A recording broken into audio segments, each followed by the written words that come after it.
From a notch on the Bible Belt and the ancient Appalachian frontier, otherwise known as the Blue Ridge, welcome to the New Earth, the new consciousness, and this anomalous program called Quantum Conscience, where we sift through the clutter and display the truth the way we deserve it, unfiltered, unabated, and uninhibited. Here we are awarded all the raw data so that we can draw our own conclusions about the truth as we see it individually. Gone is the era which the truth is overlooked. Here to stay is the conscience consciousness. Join me as we pierce the veil, explore another realm, and come back enlightened and ever wiser. I am your trail guide, Spencer Cross, and it is no coincidence you are here with me today. We are synchronistically arriving here, at this point, at this time, and there is much to do. There is much to do and much to cover because we are millennia in the dark as we emerge into the light. So let's get caught up and get back to work as we rediscover the works destroyed in the Library of Alexandria. We find these works in the consciousness and the minds of the guests on this program. The past is in the future, and the future is in the past. So it behooves us to pay attention to what is being discovered and uncovered now. Now, let's get into the news that matters with Tim Bravo.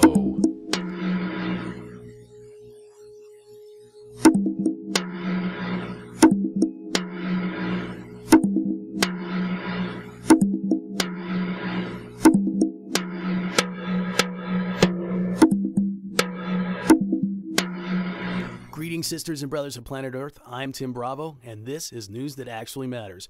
Top story this week, Bundy Ranch. If you don't know what the Bundy Ranch is, you ought to. Here's what it is on the surface. We have a rancher in Nevada. His name is Cliven Bundy. He's been grazing his cattle on this Golden Butte federally protected land all his life. In fact, he says his family has been grazing cattle in that area since the 1880s. The newly formed Bureau of Land Management, relatively new compared to what his family's been doing, has said that he can't have his cattle there anymore because there's a desert tortoise they need to protect. And they went in with armed guards, armed personnel, armed agents, confiscated his cattle, rounded him up, and a standoff has ensued. Now, Bundy, for his part, says the federal government doesn't have the right to remove his use of the land. There are a whole lot of people inclined to agree with him. In fact, hundreds of people, God and guns type patriots, have loaded up their guns and gone to the Cliven Bundy Ranch, and last week there was an intense standoff between these Second Amendment patriot types and the federal government over these cattle and his use on that land. That culminated in a very tense situation this past weekend. We're talking hundreds of guys with guns facing off against federal agents, pointing their guns at the feds. And ultimately what happened was the Bundy bunch advanced on the feds, and the feds backed up. Literally backed up. You can watch the video. They literally backed out of there. It's almost comical. And so liberty advocates have decried victory, and everybody's very encouraged. And I think it's fair to be encouraged. However, the word on the inside, on the Fed side, is that this retreat is really a ruse, and that they realized they were in a no-win situation, that it had a lot of potential to turn into something that would be ugly for the entire planet. Because if shots got fired, we're talking, if any of those patriots were killed by federal agents, you can rest assured other patriots across this country would have taken action, and the federal government would have had to clamp down with martial law across the country, and who knows what that would do to the rest of the world. So they backed out of there, and apparently they're biding their time, waiting for people to disperse, thinking that the situation is over, waiting for the American public to stop talking about it. And then they're going to go in with force, and, have a better idea what they're up against and make a better plan and take care of it once and for all. So this thing's not over. Well, the standoff is not necessarily ongoing, but there is an ongoing vigil at the Clive and Bundy Ranch, and there are still plenty of people there waiting for the government to do something. So keep track of that. Now, what's the real reason? Is this really about a desert tortoise? Is this really about Clive and Bundy not paying his fees for grazing his cattle? No. Two independent news sources, Storm Clouds Gathering and Next News Network, have both come forward with theories on what this is really about and backed it up with evidence. Now, Next News Network says that there's a company that wants to mine the area for weapons-grade minerals and sell them, and they want to put a development in that area because it's close to Interstate 15. So we're looking at giving the land to a corporation so they can make money off of federal land, your land. If you're American, that's your land. It's public land. And politicians are wanting, the bureaucrats are wanting to parcel off this land to corporations so the corporations can gain and give money to the politicians' funds to make sure they get elected. An unlimited amount now, thanks to McCutcheon and Citizens United. Thanks, Supreme Court. Where's the check and balance on that? I'm just wondering. Anyway, so Storm Clouds Gathering has put out a movie called What You Don't Know About the Clive and Bundy Ranch Deal, where Storm Clouds Gathering pointed to the Next News Network thing and said, no, that's not it. That's disinformation. There's nothing backing that up. Next News Network has come back and given the proof. So that is legit. That is a situation. They are trying to open up a mine there to take out stuff and sell it off, and they do want to put in a development off of I-15. But what Storm Clouds Gathering has said the real reason is that Harry Reid, the Senate Majority Leader, has a top aide who's at the top of the BLM, and that he's using that contact to parcel off land to a Chinese corporation called ENN to put in some solar facility, some solar installation. And apparently Harry Reid's son is highly involved in this Chinese corporation. So we've got the Senate Majority Leader of the United States of America parceling off public land to a corporation to benefit his own family and enrich his family. And we're talking about these guys are already powerful. These guys are already rich. They're taking the public land to make themselves rich and to help out a Chinese corporation. I don't know how you feel about that. I'm not a nationalist, but I think that the patriots out there, the nationalists out there, the American nationalists are probably not going to be too happy about this idea. So which one is it? Is it the mining and development story, or is it the Chinese solar development story? Guess what, guys? It can be both, and probably is. And that's what I'm going to go with. I think it's both. I think they're trying to take that public land. They're probably doing this around the country with public lands, parceling it off to corporations and corporate interests so that they can enrich themselves and enrich their friends at the expense of America's public lands, at the expense of everyday Americans. Now, not to call Clive and Bundy an everyday American, because the guy's definitely one of a kind, and I think he's got his share of money. But compared to the government and compared to politicians and the rich corporate CEOs, etc., he's a regular guy like you and me. And the people who have flocked to his side are regular people like you and me, little guys uniting who have made a difference. And what has happened here is the federal government got surprised. They didn't have any idea the response was going to be what it was, that we would unite like this, that the Twitter sphere would explode over this. And trust me, it has. A single tweet I put out about it last week got over 300 retweets in days. Just like boom, boom, boom, boom, boom. People are paying attention. That's very encouraging. Another thing that's come out is that Clive and Bundy may have something called prescriptive rights, which is kind of a statute of limitations. If the government allows use of land to go on for more than 5 years, then the person supposedly trespassing has what's called prescriptive rights. So the government doesn't think that they could take this to court and win. Therefore, they think Clive and Bundy would win because he has prescriptive rights. So they're trying to negate his rights, his legal prescriptive rights, by using force and going in and doing it this way instead of through the courts legally. So there's that as well. It's a crazy situation, and I ask you to just keep your eye on that, keep your finger on the pulse of what's going on at the Bundy Ranch. Let's talk about independent journalism, and let's talk about suicide. Yesterday, Abby Martin, with Russia Today's Breaking the Set, delivered a eulogy piece on independent journalist Michael C. Rupert, who did a lot of great work and apparently became a very spiritual and awakened individual, and unfortunately, apparently has taken his own life. According to Abby Martin, had periods of depression and frustration with the situation, the way things are on this planet, and I guess, he really thought we were probably headed for a global collapse, and he's probably right, and he couldn't take it anymore, and he took his own life. I struggle with this too. In fact, I've been struggling with it lately. I've been very frustrated with the situation on this planet, and especially in this country.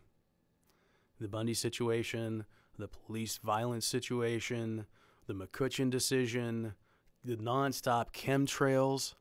I live in Wichita, Kansas, and I'm here to tell you, I pay attention, and there has not been a single day for weeks that they've let the sky alone. There have been chemtrails every day.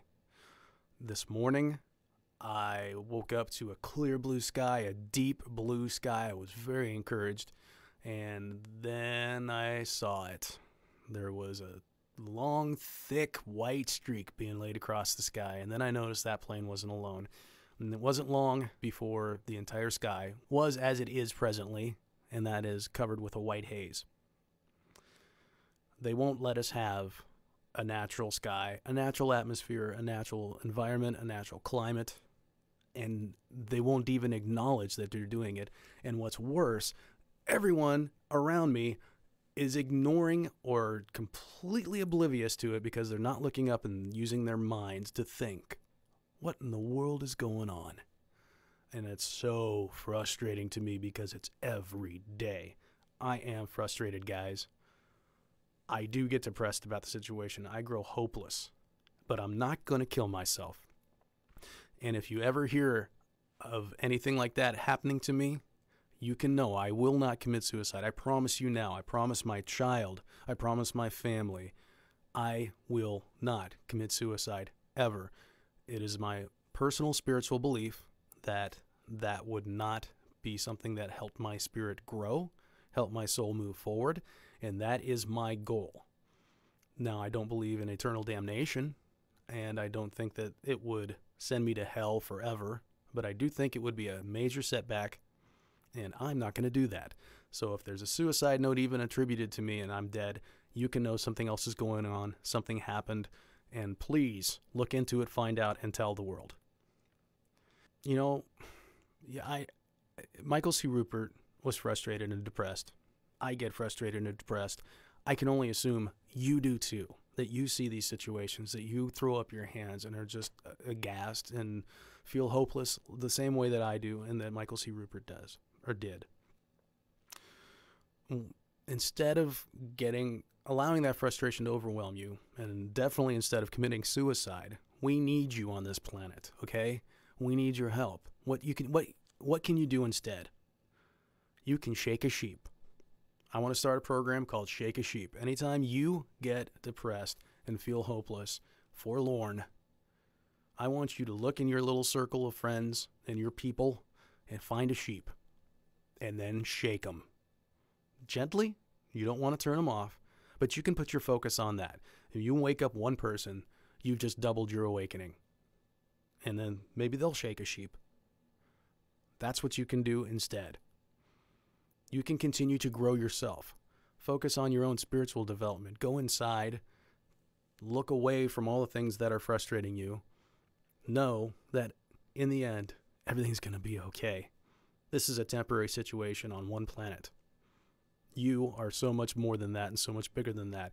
And so maybe you can focus on that for a while instead. Grow your own spiritual development instead of killing yourself. You can follow independent journalists like Abby Martin with Russia Today, albeit a very propagandistic organization, especially when it comes to Russia and anti-Americanism. But I'm here to tell you, I find the most value in what they put forward as opposed to any other news organization on this planet on a daily basis. But I also follow independent journalists, not the network. Follow Abby Martin. Listen to what she has to say. Follow Ben Swan. Listen to what he has to say. Amber Lyon, he used to be with CNN. Follow what she has to say. Luke Rudkowski with We Are Change. Follow these people on YouTube. Follow them on Twitter. Follow these people. Listen to what they have to say. Read their reports. You will find things you don't hear other places, and it will both anger you and incense you and encourage you.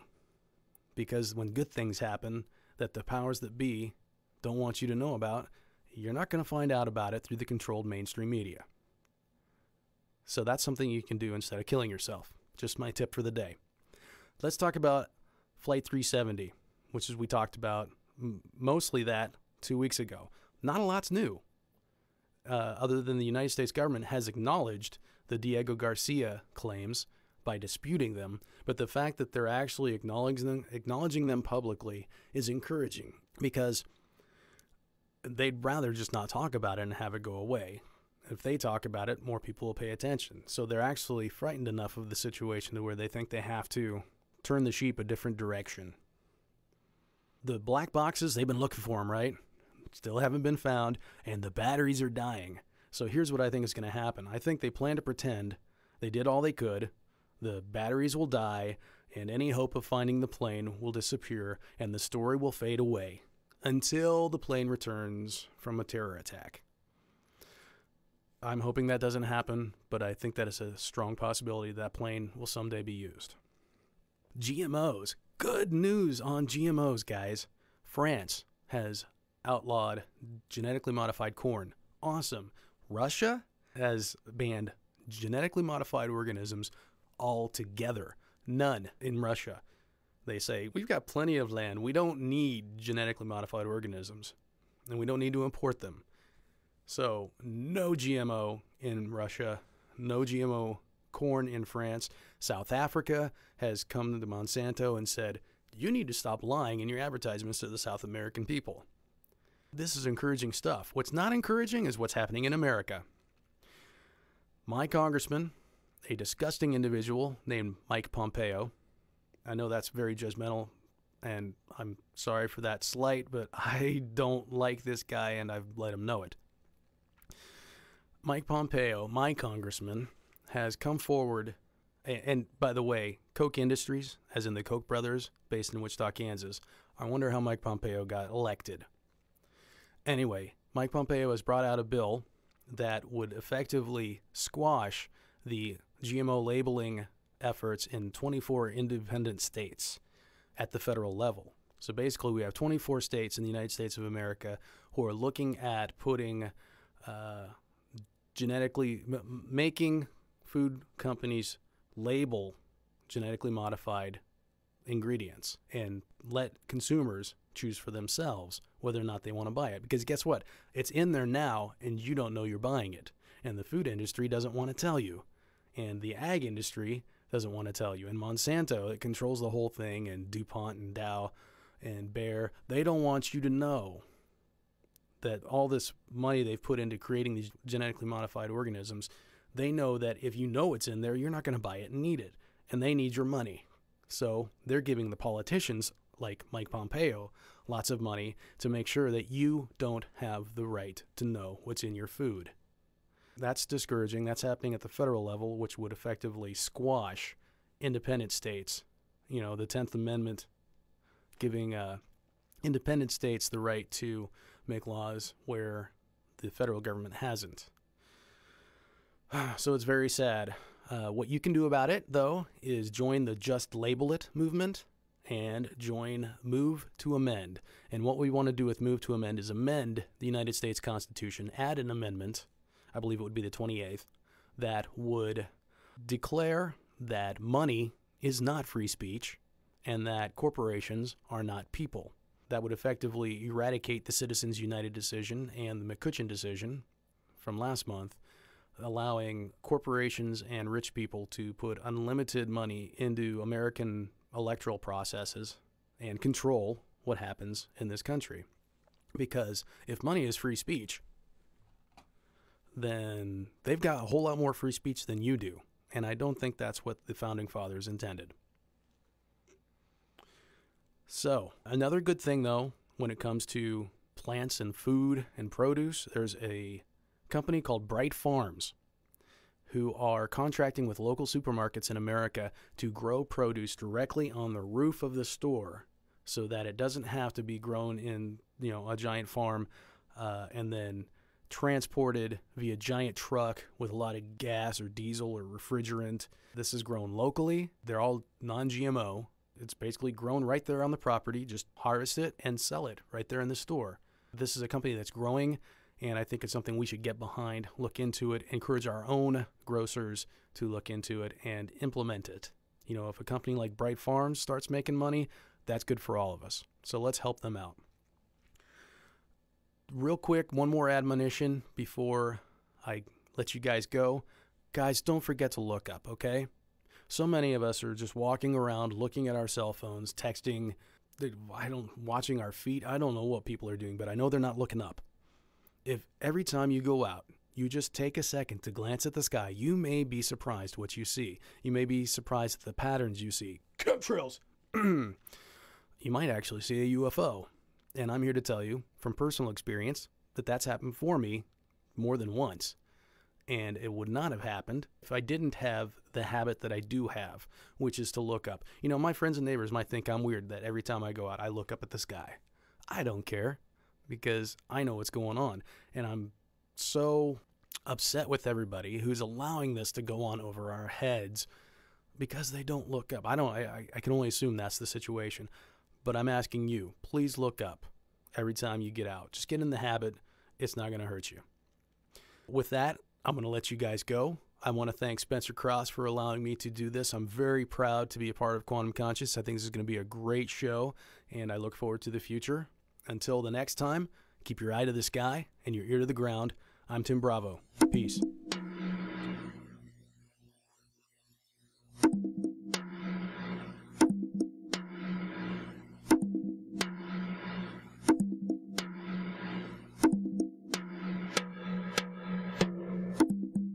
Thank you, Tim, for enlightening us to the reality we live in today. The first step towards improving our circumstances is understanding as much as possible regarding the issues most wish to ignore. Before we move on to this week's featured guest, I would like to remind everyone about a couple of important concepts that we all need to keep in mind as we go about our lives every day. Number 1. There are some very unusual supernatural cycles that are at work in our lives, and a very small group of individuals who wield a tremendous amount of hierarchical influence do not want us to understand this fact.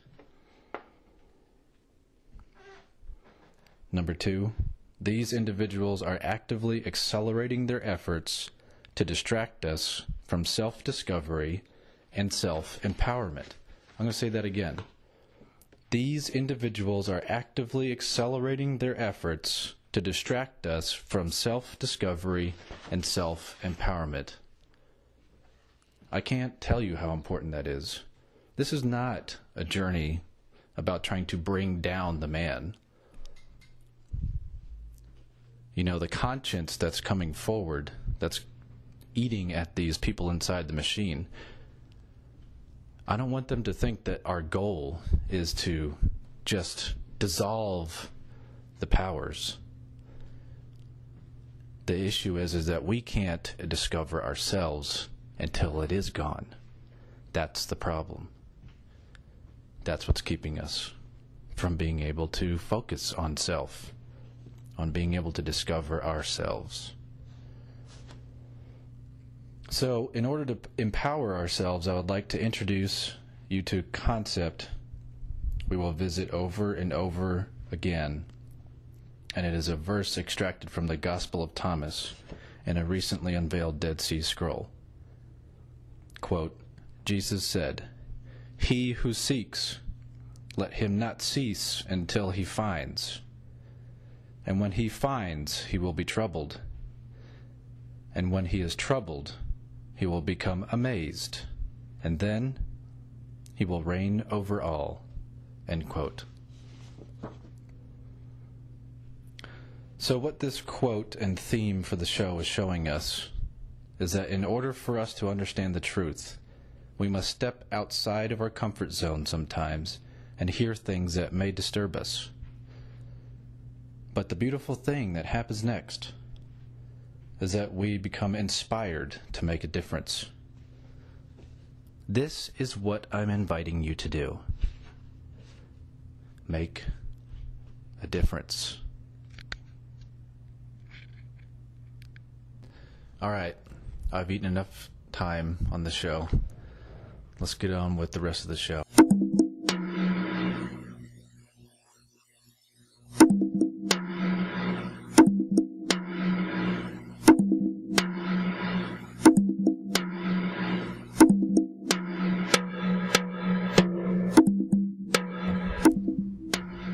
All right, our guest for this evening on Quantum Conscience is James Swagger.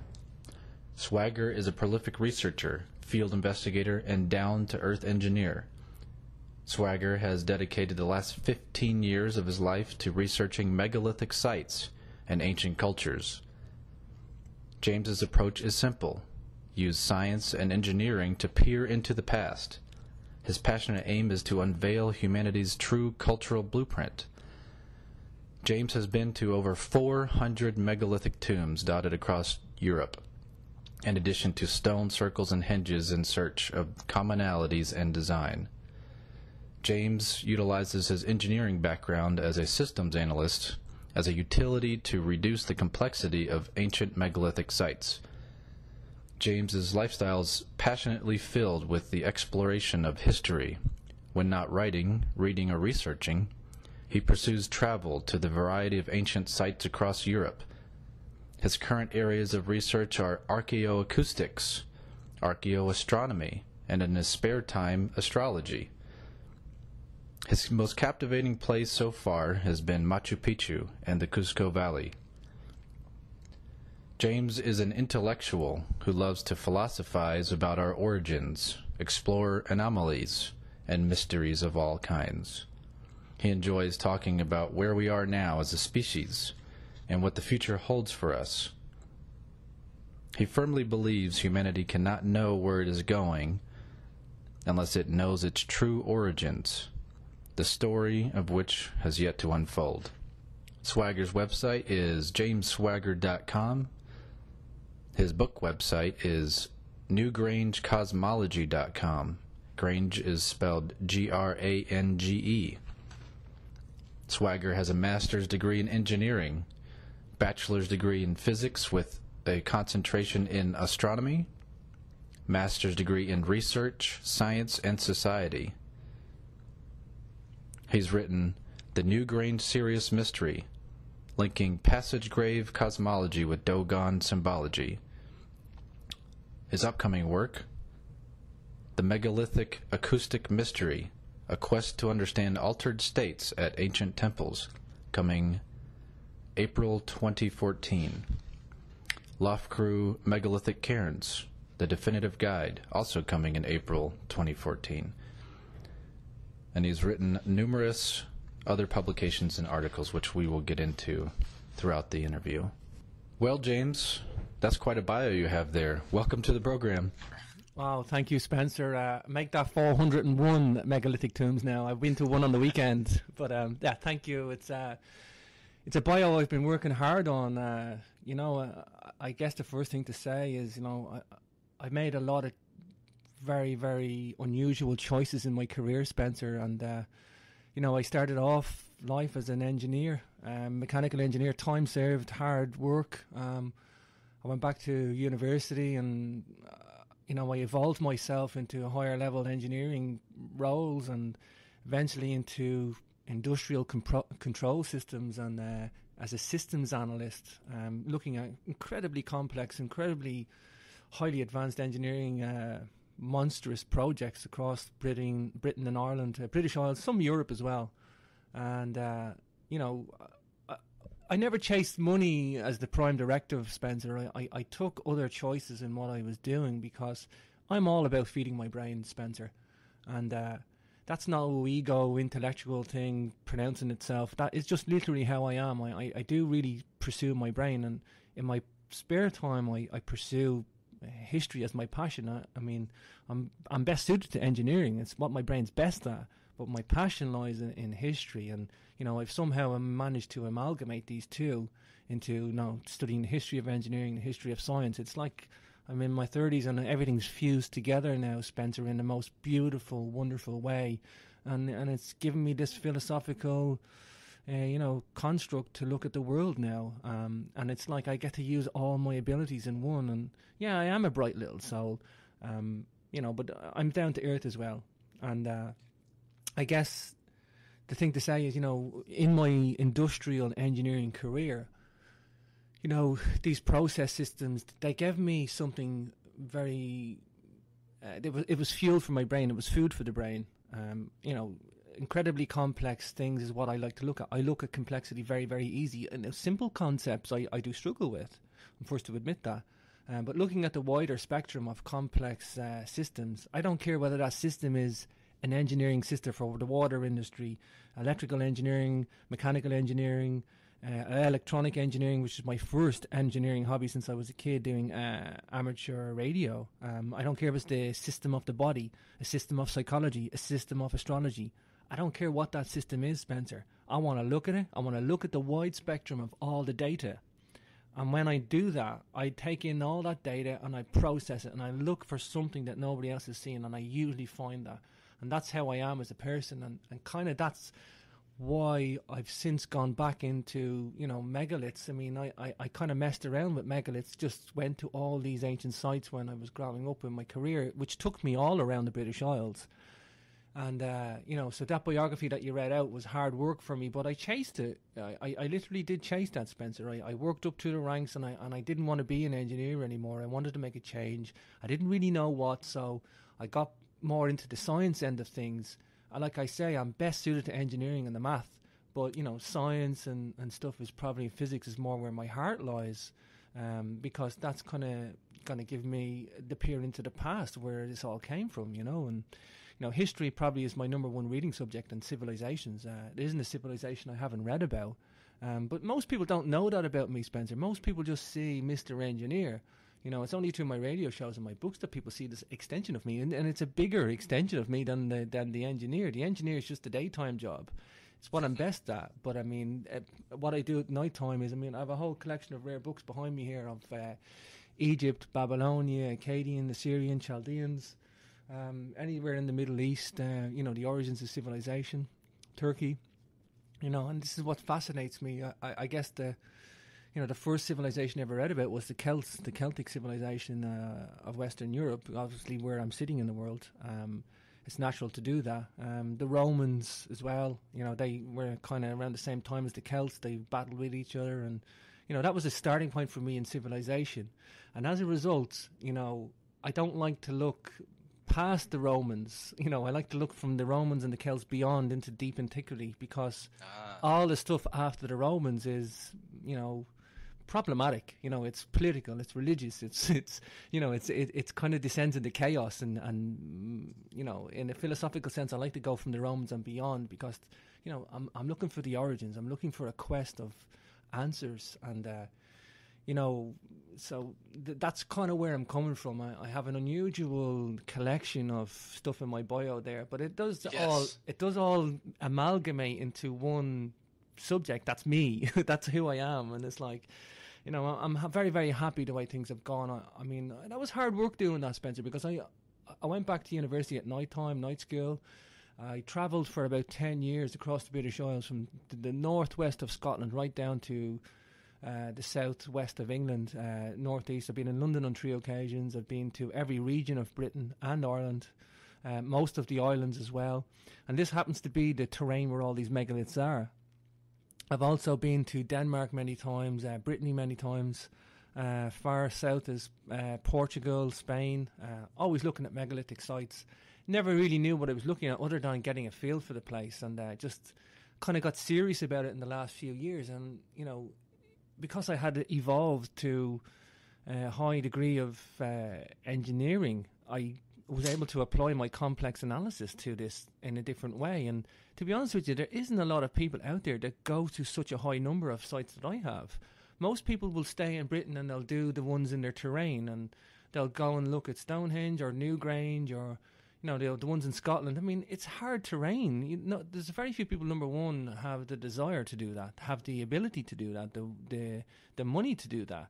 You know, it's difficult terrain. I mean, Callanish in northwest Scotland is incredibly difficult to get to, incredibly expensive to get to. It's a remote island off the coast of Scotland. I just happened to be there for the water industry, so I was very lucky to be in the domain where all these were. So, well, let me ask you this, James. You know, I live in an area of Tennessee where I'm surrounded with engineers and professionals in that industry, chemical engineers, mechanical engineers, and even, you know, I live near Oak Ridge where there's a lot of nuclear physicists.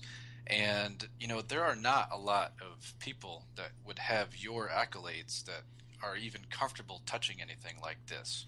Sure. So, you know, there has to be, you know, especially since you pursued these engineering feats, most people, if they're going to make a flip, you know, there's some significant event or discovery that they have in their life that really makes them flip over from the left side of their brain to the right side of the brain, you know, from an academic standpoint where they began to a researcher and basically an Indiana Jones type, which is kind of like yourself now. So can you point to one event in your life or discovery that you made that made you say, you know what, my path is not here, but it's going to be over here?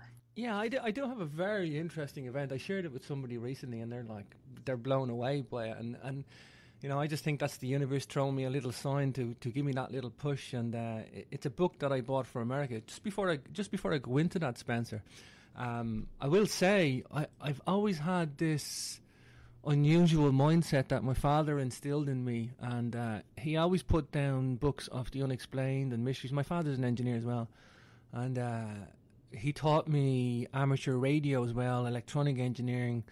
He's incredibly unusual man. He's very, very intelligent.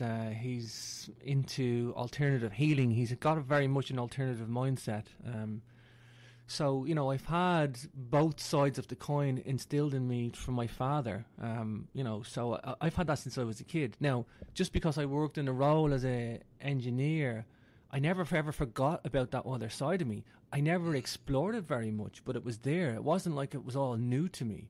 I mean, when I say books that don't explain everything from ufology to mysteries to ancient and modern and all sorts of weird and paranormal stuff, and you know, I will always look at it. I've always looked at it, and I would probably dismiss a lot of it, and I would never try and make a decision on it. That's one thing I should say. I've never tried to make a decision saying that's either true or not. Only if I would just dismiss it and say, I can't know about that yet. I can't know about that because there's not enough evidence. But that's the only reason I dismissed it. Now, I will say, I mean, that other me has been running alongside the academic, the engineer, the scientist, side by side all along. The only difference is, like you say, that got switched on. So it was easy to switch it on because it was there. But I did have a book that I bought called Hamlet's Mill by Hirsche von Deckhand and Giorgio de Santiano. It's basically the Archaeoastronomy Bible, if you will. And it's got allegory in it, and there's all sorts of weird and wonderful stuff in it. And basically it's about all these ancient cultures around the world that incorporate the knowledge of precession. And if you're going to look into archaeoastronomy, it's a starting point. And I bought a copy of this book. The only copy I could get, Spencer, was a very rare copy from America, posted to Ireland, and it cost me something like $150 at the time. And I will say, I didn't have that $150, Spencer, to buy that. I mean, I haven't worked in 3 years, and I could easily go back to work in the morning if I want, but if I do that, I lose everything I've done so far, and I'm trying to go in a different direction, and yeah, it's a bit tougher for me, but I'm eating every day and I have a roof over my head, and I'm not complaining. I'm happy. But the point is, I mean, I've bought some things and I've done some things and I've travelled and spent money that I really don't have, but I know there's something urging me to do that. And when I bought a copy of that book, I went, I'm crazy buying this book. I don't really need it. You know, I'm being extra. It was extracurricular in a way. But when it got here, which came all the way from America, I'd opened it up and out popped a photocopy of an article from the New Scientist magazine from the year and the month I was born, by the way. Wow. And I went, wow. The first thing that caught me was the date. And I went, wow, year and month I was born. And the thing is, I used to read all the National Geographics. I actually bought all these National Geographics when I was in my 20s. And I actually started collecting them. And I collected them all from the year and month I was born right through to the present day. And I sat down and read them from start to finish to see the world grow up all around me. This is what the unusual things I do with my mindset. And so that really stood out to me, that the year and month I was born. And it was about megalithic observatories in this archaeoastronomy book that wasn't really about megalithic observatories. And I'm like, whoa. And I'm reading through it. And I had a place near me in Donegal called Ardmore Rock Art. And I was blown away because it's only down the road from me, Spencer. Now, I didn't know that. I knew the name of the town and I knew where it was, but I didn't know where the rock art was. And I looked for it in the record and I found the GPS coordinates of it, which was difficult. I went there, and where I live on the loch, it was a 50-mile round trip. I cycled up to get the ferry over across the other peninsula, cycled over to there. It was halfway there, 25 miles, and I came back around the long way through the city. And so I'd done a 50-mile round trip, made a day of it, and I couldn't even find it when I got there with the GPS coordinates. And I eventually got there. And this is chapter 7 in my book, by the way, the Newgrange Sirius Mystery. I have Ardmore rock art there, and this rock art shows Ursa Major and Ursa Minor, and in an unusual configuration. It's shown on the right-hand side, on the left-hand side of this stone. It's a standing stone that's about maybe 7 foot tall, above the ground, which means it's about 7 foot tall into the ground. It's about, probably 4 or 5 foot wide by 4 or 5 foot wide. So it's quite a big lump of rock, like. And the unusual thing that caught my eye was, number one, there was a lovely, smooth, flat back on the stone, but they carved it on the other side that wasn't smooth and flat. And I went, why did they do that? Because there was a natural V in the top of the stone. And the natural V seemed to give like a marker or a notch. And I went, of course, I've been doing astronomy and stuff, and I put it into the astronomy program when I went home, and I realised that in the epoch 3200 BC, when these megalithic people were in a full effect, that Ursa Major and Ursa Minor was doing something very funny in that region of the sky. They were flipping about the poles, about the heavens, at that latitude, at the angle that the stone was facing, and it was doing it at the spring and the autumn equinox. And I'm blown away by this, Spencer. And I'm like, oh, this is obviously, I've just rediscovered something, but I haven't, Spencer. I couldn't find any of it in the record. I couldn't find anything to do with this. So basically, I couldn't afford a book, which I bought from America, which it pops this piece of paper with the year and month I was born. Blown away by it, because I love stuff from the year and month I was born, because I do that anyway. And I'm like, I'm looking up at the heavens going, what's going on here? I went on this 50-mile round trip to go and find this place, which I couldn't find. The farmers couldn't even find this place that lived beside it. I mean, there's no tourist sign there. It's in a farmer's field at the back of his house. You either know how to get there or you don't. It's overlooked by many. And I'm processing why nobody else has discovered this. And I guess not everybody that goes there can find it. Not everybody that goes there is an engineer or astronomer. Not everybody that goes there is a researcher. It's off the beaten track. It's not. It's at the very top of Ireland. The statistics of people going there is very, very small. It's not near any other really megalithic monument where they would go to, big ones like Dolmens and Pasha's Tomb. So yeah, I mean, there's reasons why.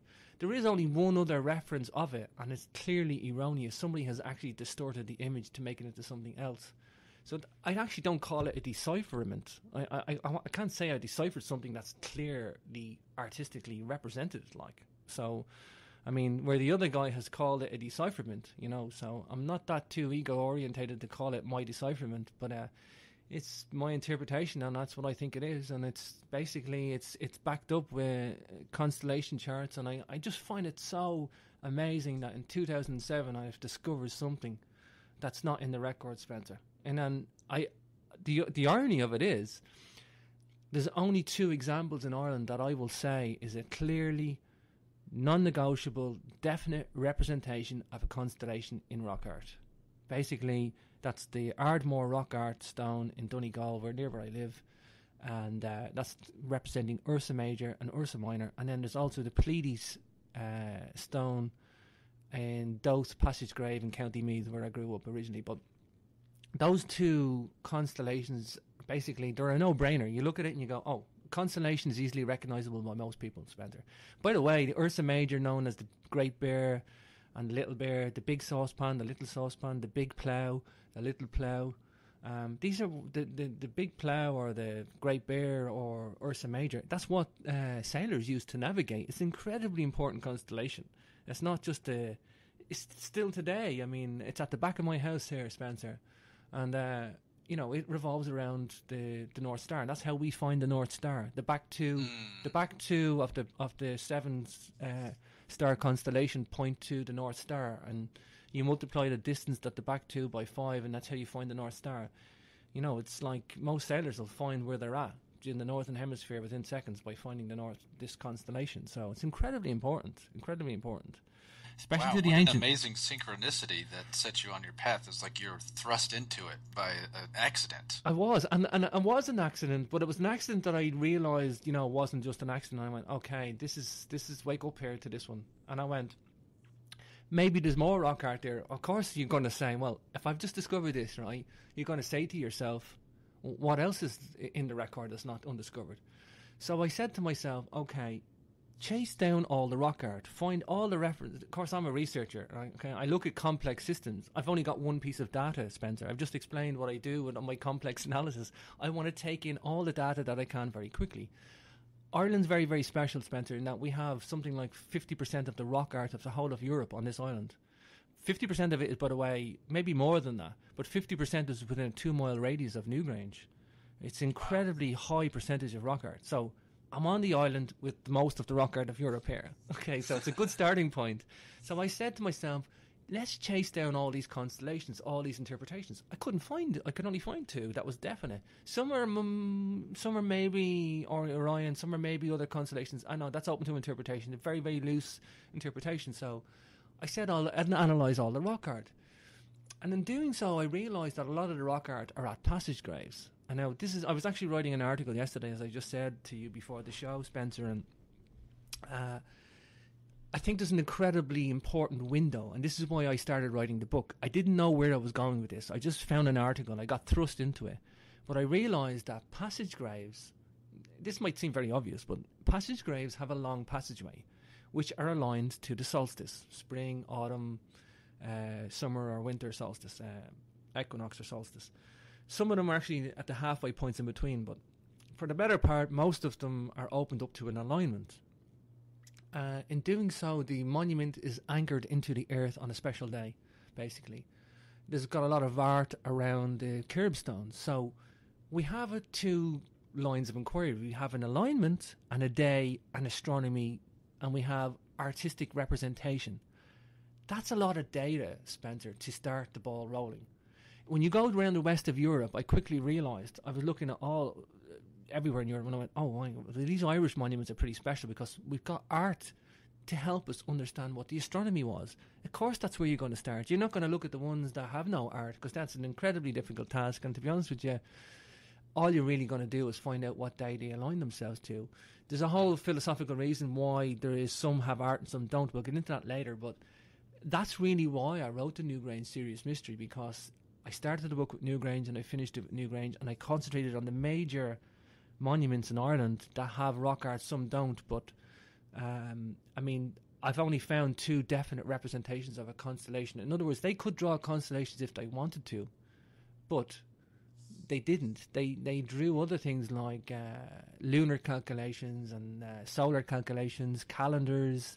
It was just 2 examples that they used if they wanted to. So really, that was what thrust me into it. I found the rock art. It got me woken up to the rock art that, people aren't out there taking this on head to head, analysing it. Now, that might be a bit of a deep answer for you, but that was really, I seen a window and I seen something that nobody was doing. So I compiled, the Newgrange Sirius Mystery was an effort to compile all the passage graves, all the alignments, all the best theories, some my own, some others people's, and some in between. Some I have tweaked and I think there was something wrong or an addition.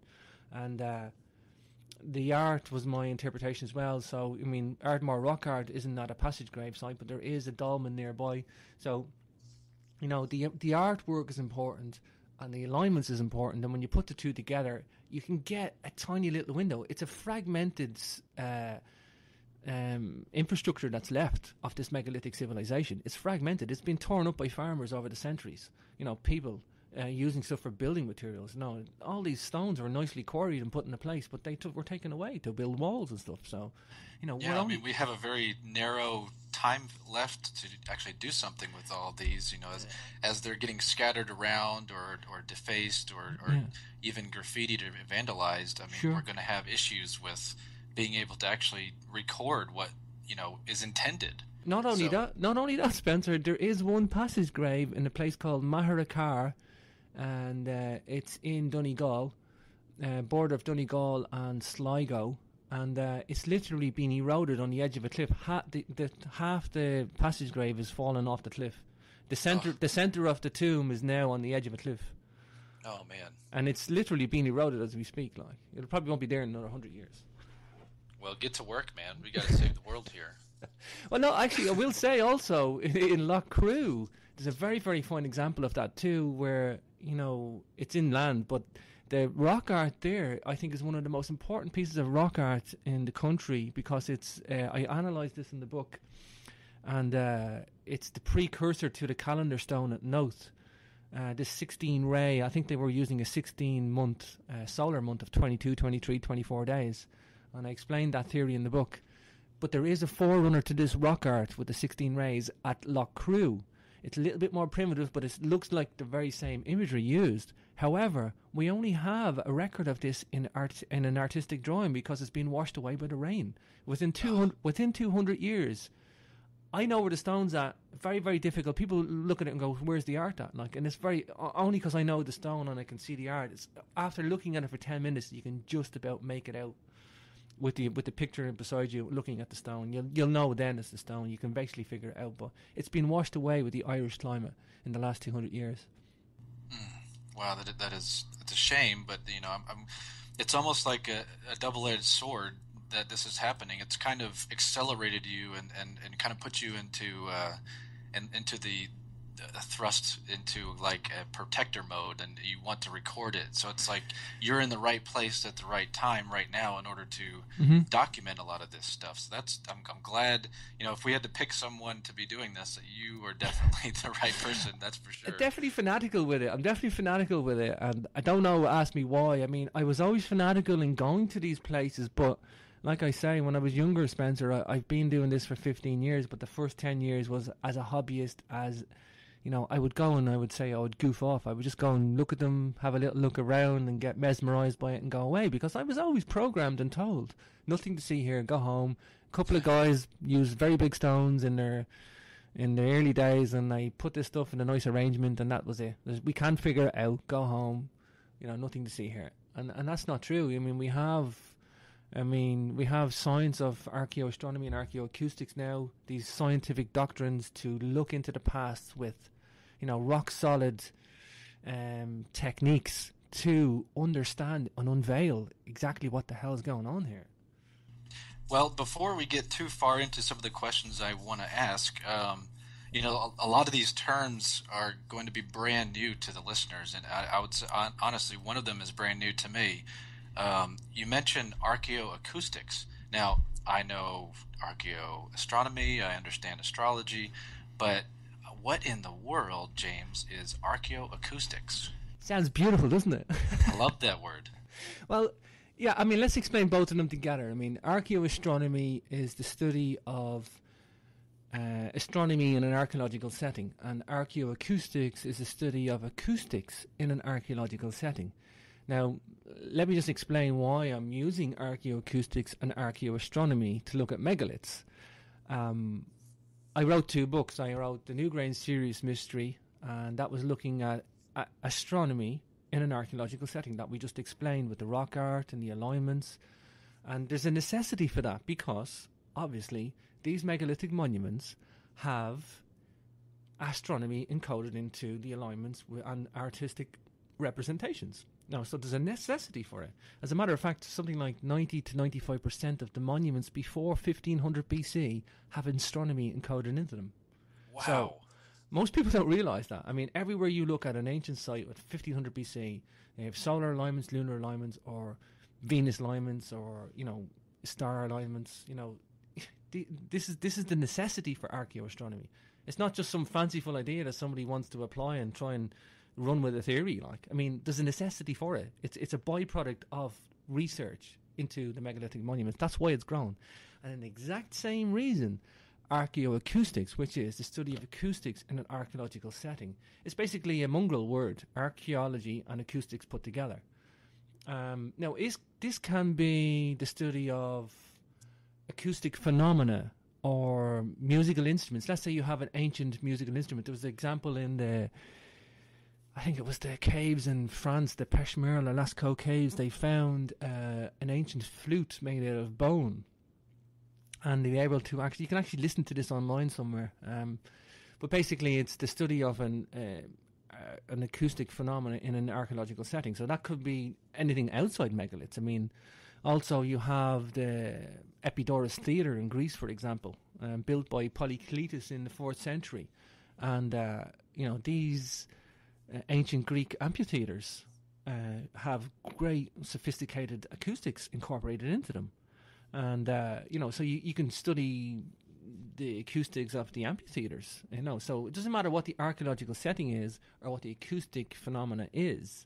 You know, we're using the science of acoustics and looking at it in the archaeological setting. So it's an amalgamation of two basically sciences, you know, the archaeology and acoustics. Now, it's a multidisciplinary field, as you can think, as is archaeology and astronomy. You know, the problem is archaeologists are archaeologists, and astronomers are astronomers, and acousticians are acousticians. It's rare that you find, right, you know, two people in one, basically. And mostly you find it's people like an acoustician or a scientist or an engineer using the acoustics of the astronomy and delving into the archaeology. It's rare that it's the archaeologists incorporating the acoustics or the astronomy. It's always somebody from outside the field of archaeology stepping in, because the archaeologists, and this is not to put down or be disparaging to archaeology in any way, they're just so preoccupied with their own field, Spencer, that, you know, they just deal with the stones and the bones. They don't want to know about anything else. They're a certain breed to themselves. That's fine. I mean, you know,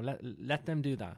I mean, it's usually people outside the box, like, of archaeology that understand acoustics or astronomy that bring it in. I mean, it's warming up. I mean, archaeoastronomy is in fully fledged now. It has its own archaeoastronomy has its own awarding body now, international body, and archaeoacoustics is getting the same recognition as archaeoastronomy. You know, but why I got into archaeoacoustics basically was because, for the same reason as archaeoastronomy, a lot of these megalithic sites have an acoustic effect encoded into them. Now, for example, we're talking about Newgrange, for example, and one of the most famous passage graves, but equally we have Gavrinis, which means Goat's Island in French, but it's in the island, it's an island off the coast of Brittany, where this megalithic chamber is sitting there. And, you know, all these megalithic chambers, you have another one in Scotland called Maze How, Alcalar Monument 7 in Portugal. You know, all across the British Isles, you have these megalithic chambers. Loch Crew in County Meath in Ireland. You know, any chamber, no matter what that chamber is, even the Great Pyramid and the King's Chamber, the Queen's Chamber, and you know, it's an acoustic monument, because any chamber has an acoustic effect. Anything. It doesn't matter what the room that you're speaking in now will have its own acoustic, Spencer. Now, if the more square those walls are, the more parallel they are, the less wallpaper you have on, the more smooth the surface is, no furniture in the room, just the bare walls, you will notice the acoustics. When you put furniture into a room, like carpet and couches or settees or sofas or whatever you call them, TVs or equipment, it dampens the sound. The sound waves go all directions and they hit things. Once a sound wave hits something, it gets distorted and it gets absorbed. But if you have a square room, for example, like a rectangular room, you will have a very, very echoey effect, or like think about a church hall or a village hall or something like that. Now, that's fine. I mean, it gets more complex than that, because some of the chambers that we're talking about actually have circular rooms in the center, and then they have recesses going off, making the acoustics a little bit more complicated, but at the same time very geometrical in shape. No furniture inside, obviously. So the acoustics inside these chambers are sometimes very sophisticated. The question is, was this an accident, or was of the design? Because, like I said, it doesn't matter what chamber you build, you will have an acoustic effect as a byproduct. Or did they become aware of this and incorporate certain acoustics? And this is the question that's been plaguing megalithic researchers for a long time now. However, I will say I'm fully convinced that they were aware of this megalith in the megalithic domain, that the acoustics, that they tried to enhance the acoustics. Now, I have several reasons for that, which we can get into later in the show, but the reason is it took me a whole book. That's why I wrote the Megalithic Acoustics Mystery, a quest to understand altered states at ancient temples, which hopefully will be out this April. It's with the publisher as we speak. Now, I mean, it's not just chambers as well, and this is why, I mean, if I got bogged down and I was only concentrating on chambers, you have the Hypogeme in Malta, very, very sophisticated monument. I stepped outside the megalithic region as well. We look at the Great Pyramid, sophisticated acoustics. You look at Stonehenge, which isn't a chamber at all, or it's actually an open top circular structure. It's got more advanced acoustics than the astronomy. I mean, you're kidding. I never would have expected that. Most people don't. And basically, it's long been known since about 100 years, Spencer, that there's a novel called Test of the D'Urbervilles, and they referred to this deep rumbling infrasound that happens at Stonehenge when the wind blows. It's like this deep rumbling sound. Now, when you stand, there's been two groups of people, Dr. David Keating and Dr. Rupert Till. And I think there was a third one recently, literally about a month ago. And they basically have all done their own acoustics analysis. There's the Maryhill Stonehenge. I don't know if you've ever heard of Maryhill Stonehenge in America. I'm not familiar with that. There's a full-scale replica of Stonehenge in America built by an American road builder. And it's in Washington State, I believe. It's called the Maryhill Stonehenge. If you Google this, Maryhill Stonehenge, you'll see it. It's made out of concrete, but the point is, it's fully reconstructed, and if you wanted to do any acoustic testing, well, then that's a great place to go to, Spencer, because it's fully complete. And people have done that. People have gone there and done acoustic testing. Now, the key thing is, basically, think about standing in the center of Stonehenge. You're in the center of a horseshoe ring of stones, and then you have an outer ring of stones.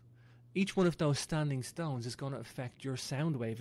If you're standing in the center of Stonehenge shouting or talking, drumming, whatever, playing an instrument, your sound will go out in a 360 degree in all directions.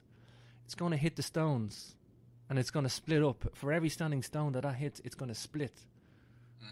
But once it gets around the stone, because there's gaps in between the stone, it's going to coalesce again and form again. If you think about it in terms of water waves and what water waves do, it's the exact same thing. It doesn't matter whether it's acoustic wave, light is a wave, so is water, is a medium as well. It's the same thing. When it hits something, it breaks up, and then if it gets around it, it will coalesce again. That's why we have shadows coming around corners and doors and stuff and walls. Otherwise, if it didn't spread out around an object, you would just have like light and darkness. Yeah, you wouldn't have any shadows.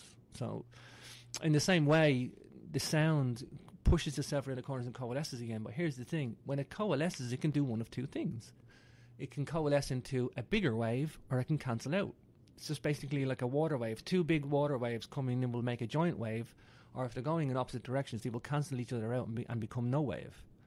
And this is called constructive and destructive interference. It's not incredibly complex, maybe for the radio it is, but it's not incredibly complex branch of physics or acoustics. It's quite schoolboy physics in a way, constructive and destructive interference. But the effect basically is, at a certain perimeter around Stonehenge, this constructive and destructive interference would be audible to the ear. So you would actually have an amplification the further away you go from Stonehenge, from the centre, only at a certain radius. And it's all down to geometry. It's all down to basic acoustics. But there will be periods where you hear nothing, and there will be periods where you hear, loudness, audible. So, again, was this a byproduct of the design? I have no doubt that this, as well as the chambers, plus other acoustic anomalies all around the planet. I mean, I think there's a lost knowledge of acoustics there. I think there's a lost knowledge of astronomy. So there was a very good reason for looking at archaeoacoustics at megalithic monuments. It wasn't some fanciful idea that somebody created one day, because they wanted to be a pseudoscience and apply some new angle. It's actually a necessity because acoustics is at these ancient sites. It's inherent at all these ancient sites, especially the Hypogeum. It's one of the most acoustically tuned buildings on the planet, as is the Great Pyramid. Or should I just say that the Hypogeum in Malta, if you're not aware of it, is a 3-story underground cave system built 4000 BC, carved at a time where there was no metallurgy, so how they carved this was probably what they accept as antler picks. And yes, and not only that, the room, it's basically a room leading to another room leading to another room. But the rooms don't have doorways, they have apertures. And the apertures are like oval windows. You have to step up into the oval aperture to get through into the next room. Now, there's no physical reason for doing that other than an acoustic effect is generated doing that. Now, it's basically, think about the sound hole on a guitar, Spencer.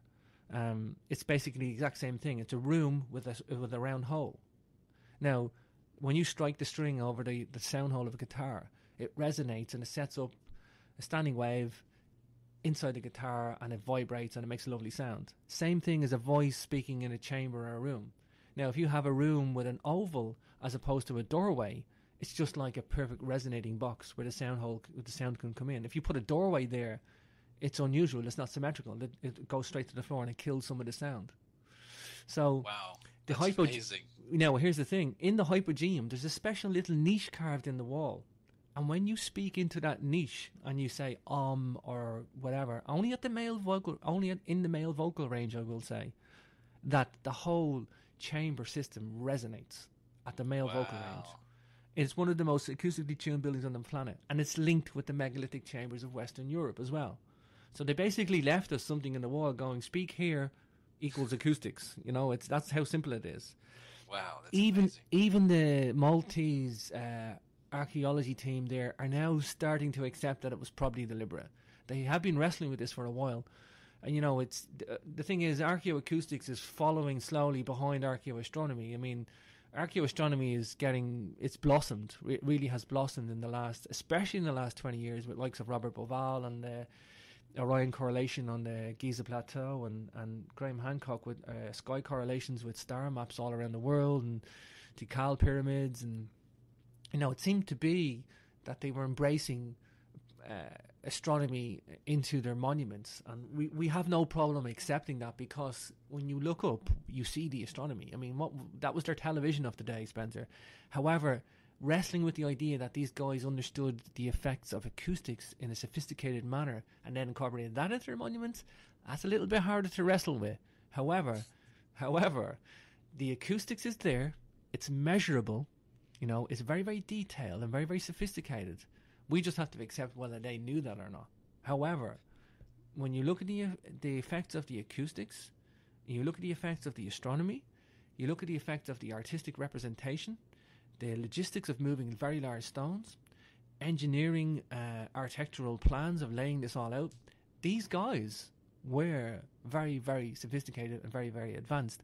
We just might look back and call them dummies because they did it with earth and stone, and that's just our perspective imbued on an ancient culture, and it means nothing. It actually means nothing, because these guys were as sophisticated as we are. They just didn't have the trappings of a Western civilization that we do.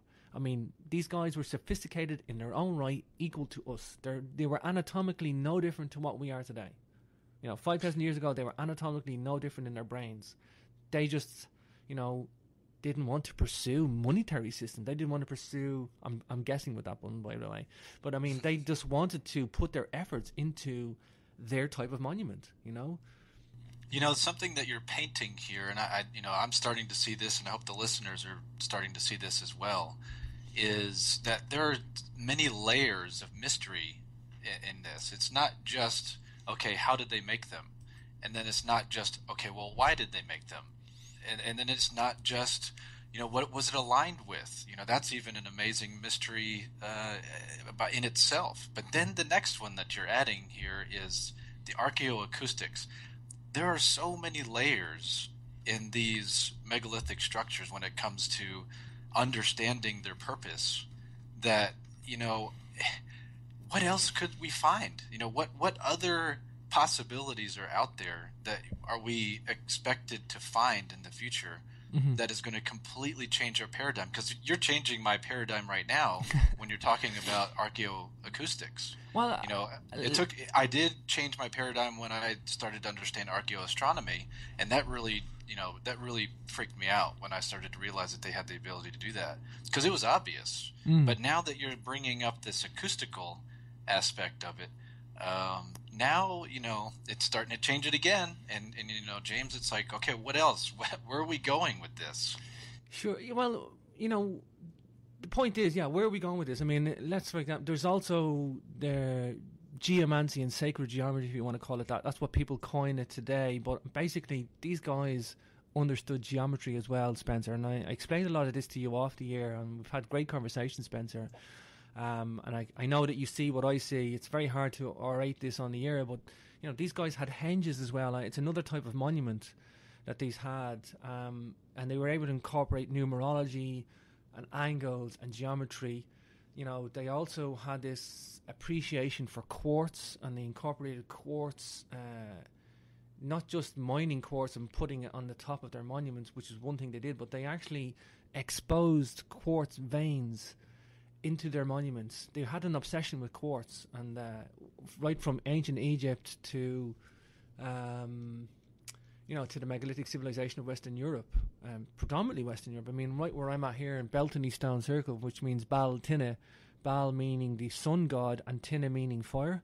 I mean, the sun god of fire, basically. Bal Tinne, it's the old May Day, which the English call Beltane, which is a bad English pronunciation stroke spelling of Beltane, which is an Irish Gaelic word we still use today for the month of May.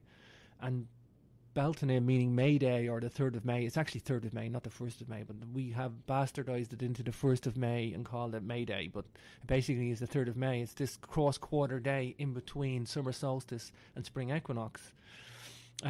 We have Beltane Stone Circle, which has quartz riddled with it. It even has these quartz veins exposed. Now, what I mean, think of a sandwich of granite, quartz, and granite. And the quartz vein is like a sheet of quartz running in between two pieces of rock. They have bashed away the granite on one side to expose the quartz vein, so that it looks like basically the quartz vein is stuck to the side of the granite. But then it's incredibly hard to do that, Spencer, in an engineering sense, like to bash that granite away. Granite is very, very hard, maybe 8, 9 out of 10 on the Mohs scale. And then doing that, they have exposed this quartz vein and then used it basically like dry lining, like in their passageways. There's a very fine example in Wicklow as well. Seafin Hill passage grave. Took my life into my hands going up there. It's on a military firing range, and there was lightning striking me as well on the way down. But it's incredibly high. Very few people go to it. It's off the beaten track. But the quartz veins are exposed on one side of the granite, and then they're used as upright slabs to line the passageway. So it looks like the quartz has been plastered onto the side of the walls. It's not. It's just the way it's formed. Wow, these guys took a lot of time to decorate these monuments with the tools they had. They used stone, and they to align these monuments at certain angles to the solstice. Let's just explain that one for a minute. Megalithic chambers aligned to a solstice or an equinox. You're looking at mapping out that special day, 25 to 50 years. Pick a number, in between.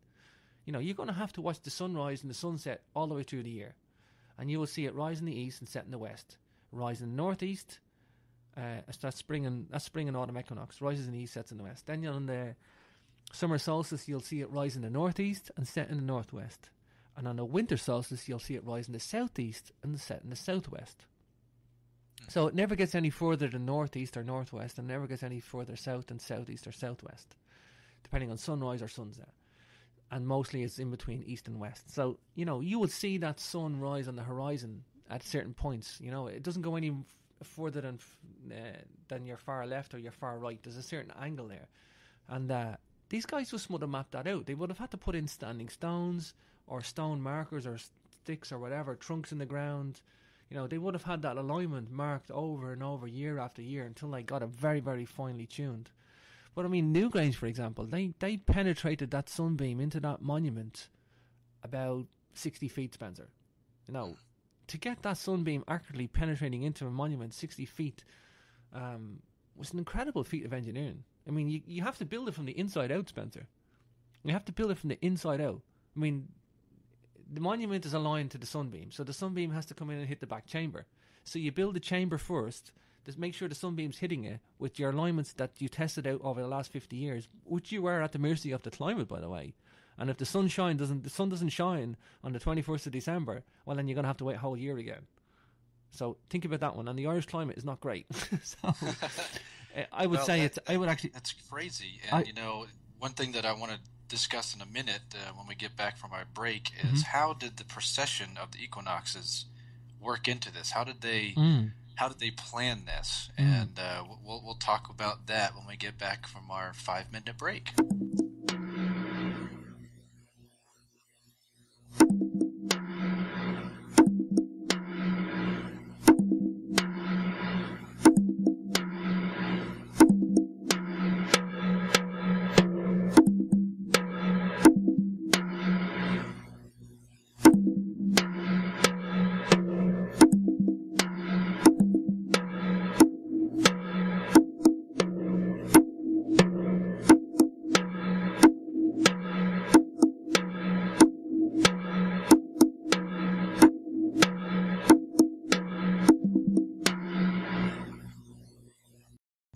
Welcome back to Quantum Conscience, and I'm here with James Swagger, author of the Newgrange Sirius Mystery. Now, James, before we went to the break, we were starting to touch on the precession of the equinoxes and how that correlated into these sites, and how you think the builders designed their structures based on the precession. What do you think? Sure, yeah. That's a very good question, Spencer. If you're going to look at ancient monuments that have astronomy encoded into them and use archaeoastronomy, you're going to need to know what precession is. I think a lot of people are more educated and more aware of it these days.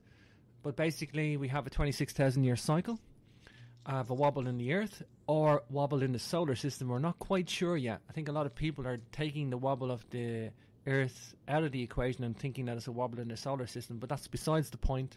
The wobble is there. Basically, we're standing on a wobbling platform looking up at the heavens. So we're on the Earth, the wobbling platform. We're looking up at the galaxies, the stars, the universe all around us. And there's a wobble backwards and forwards. But that wobble backwards and forwards takes 26,000 years. Now, in a human lifetime of 72 years, that will shift exactly 1 degree. That's what it works out at. It's about 71.6 but at best measurements. But so every 1 degree every 72 years. So even for us today, Spencer, to look back at ancient monuments, 3000 BC, we have to calculate all those shifts of the wobble. So if inside 5,000 years, it's going to be shifting of about 100 degrees or something. So we have to accommodate for that, even in our modern sense, looking back into the past. But in the same way, the ancients were aware of this, and they built their monuments, and 100 years later it was off a degree and a half, or after 200 years it was off 3 degrees. So they were aware of precession for the opposite reason, because they were growing old, the monuments, and they were out of sync. So we needed to look back, and they were looking forward, going, they were moving forward in time and looking back at their old monuments saying these are out of alignment now. So don't forget, these guys were in the business of looking at the stars. These guys were building standing rows of stones, and they were aligning them to stars and constellations. After 200 years, it was off 3 degrees, which is the width of the moon, by the way. So it was appreciable. Even after 200 years, it was out of alignment by an appreciable amount. Now, all these megalithic monuments were in existence for well after 200 years. I mean, you know, Stonehenge, for example, was in existence for, you know, at least we know of construction going over there at least 1,000 years. At least 1,000 years. We have Noth Passage Tomb. We have at least 1,000 years of continual habitation and you know, progress and work going on at the site. So I mean, we actually might even have a reason why Carrowkeel and Sligo was decommissioned and fell out of use, because the alignments was done. You know, if these guys were exploring alignments and exploring stuff, and then it was 200 years, the monuments were no good to them. That's probably why they moved around and started again, started up a new project, started up a new research facility. That's what I like to think about it as. You know, each one was its own research facility. So,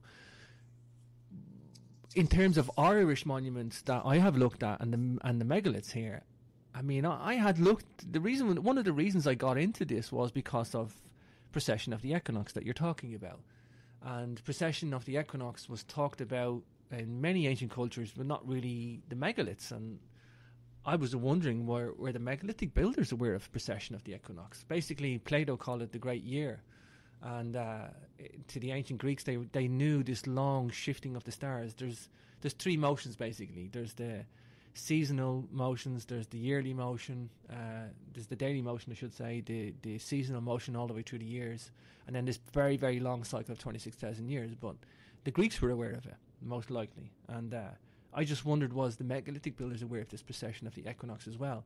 Now,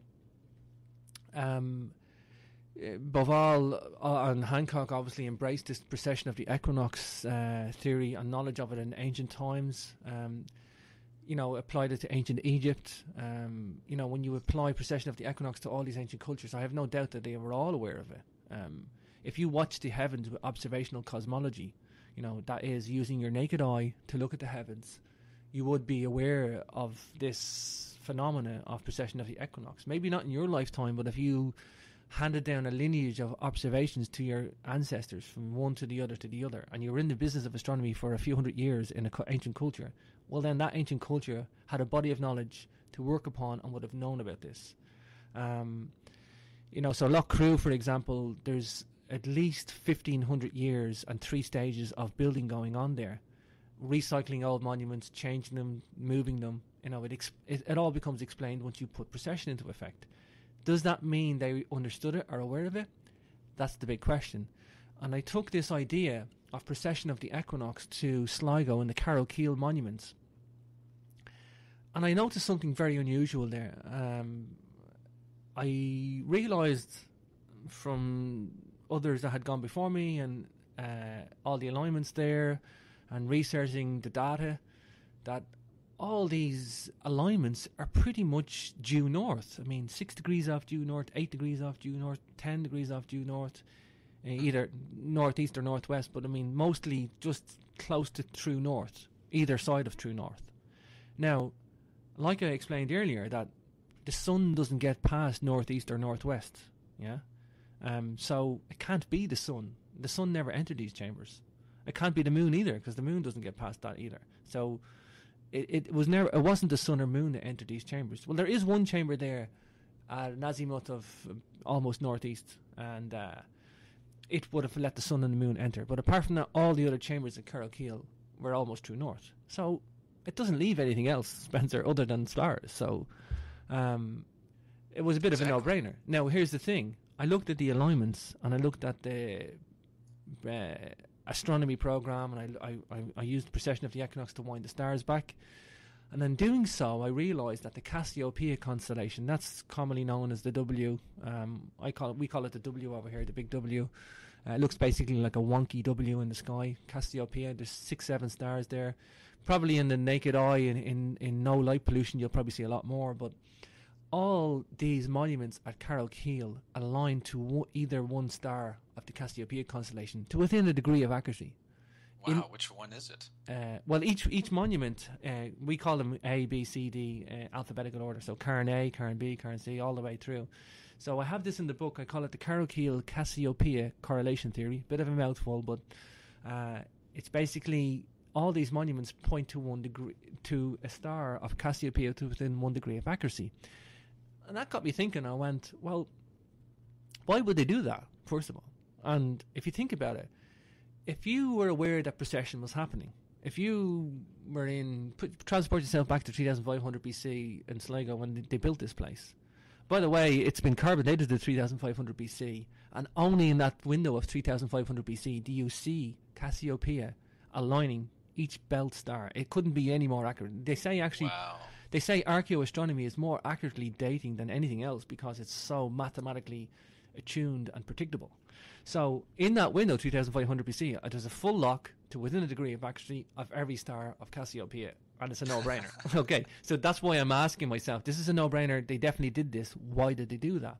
Now, if you think about, let's say you're aware of precession. Let's say the stars were slipping. You know, you calculated the daily motion and you calculated the yearly motion. They did this was, by the way, that's incredibly easy to do.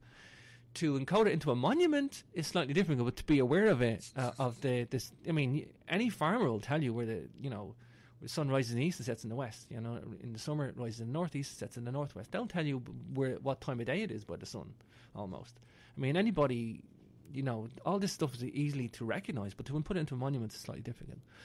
Now, if you knew the stars were slipping and you were calculating over long epochs, well then, how do you know, Spencer, that it's just some stars or all the stars?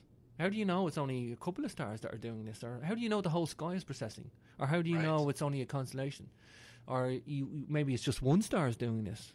So what would you do, Spencer? You would take out a constellation, for example, like Cassiopeia, and you would build all these monuments and you would lock them all on. Not only that, it locks onto every star as it's setting on the horizon exactly. In other words, you know, this moment in time where they accurately know where that star is in Cassiopeia, just about to set on a solstice. Okay, there we go. Window in time. Let's see, do all these stars precess together? And I think that's what they were doing. It's my best guess. It's a very, very good theory and solid, is well founded. I call it the Cassiopeia correlation theory, and it's in the Newgrange Sirius Mystery. And basically, it was my own cosmological observation of what these guys were doing. I was just putting myself in the mindset of these guys. It really, really makes sense. You know, if these guys were tracking a whole constellation, well, they knew that whole constellation was precessing at the same rate. So you could extrapolate from that and go, well, most likely it's the whole sky then, or at least that region of the sky. Maybe they did this for a lot of constellations, you know? Maybe these guys were maybe this was the cutting edge of research. Maybe this was the pinnacle of their research, Spencer. Who knows? Maybe this was dogmatic, trivial stuff to them that they were just, you know, who knows whether it was cutting edge or who knows it was a given knowledge. You know, yeah, I mean, it could have been a religion. I mean, just look at what we do with churches and cathedrals. I mean, based on, you know, our dogmatic beliefs and what we are raised to understand as tradition. You know, we build giant structures, and we throw a lot of money at these giant structures. Just like the Capitol, you know, going back a little bit to the Archaeoacoustics in Washington, D.C., if you go to the Capitol, you'll notice some acoustical features within the dome there at the Capitol too. So it's almost like it's been the knowledge of this acoustic building has been passed down, you know, verbally, maybe through secret societies or something. I don't know, but it seems to have kind of passed all the way forward. So then the question is, what other, you know, maybe we will discover that there is a link between the past and today with this archaeoastronomy as well. But you know, you also bring up in your book a link to the Dogon tribe. And what I would like for you to talk a little bit now is what is this correlation between what you're discovering with this archaeoastronomy and the Dogon tribe? Sure. Well, thank you for mentioning that. I actually put that in the book. I really, really wanted to write more on it, but I didn't want to confuse people. I wanted the book to be an archaeoastronomy data book that everybody could pick up the research and continue it on. I provided all the GPS coordinates at the back. I wanted to concentrate on the archaeoastronomy. However, it was important that I found, you know, just to tie this even in with the precession, wasn't just Cassiopeia that I found precession being knowledge of precession in the megalithic builders. I mean, I've no doubt that they knew about precession. I have no doubt that they tracked precession. The only thing that I'm unsure of is the reason why. And I think it was to explore and prove that precession was happening over the whole sky.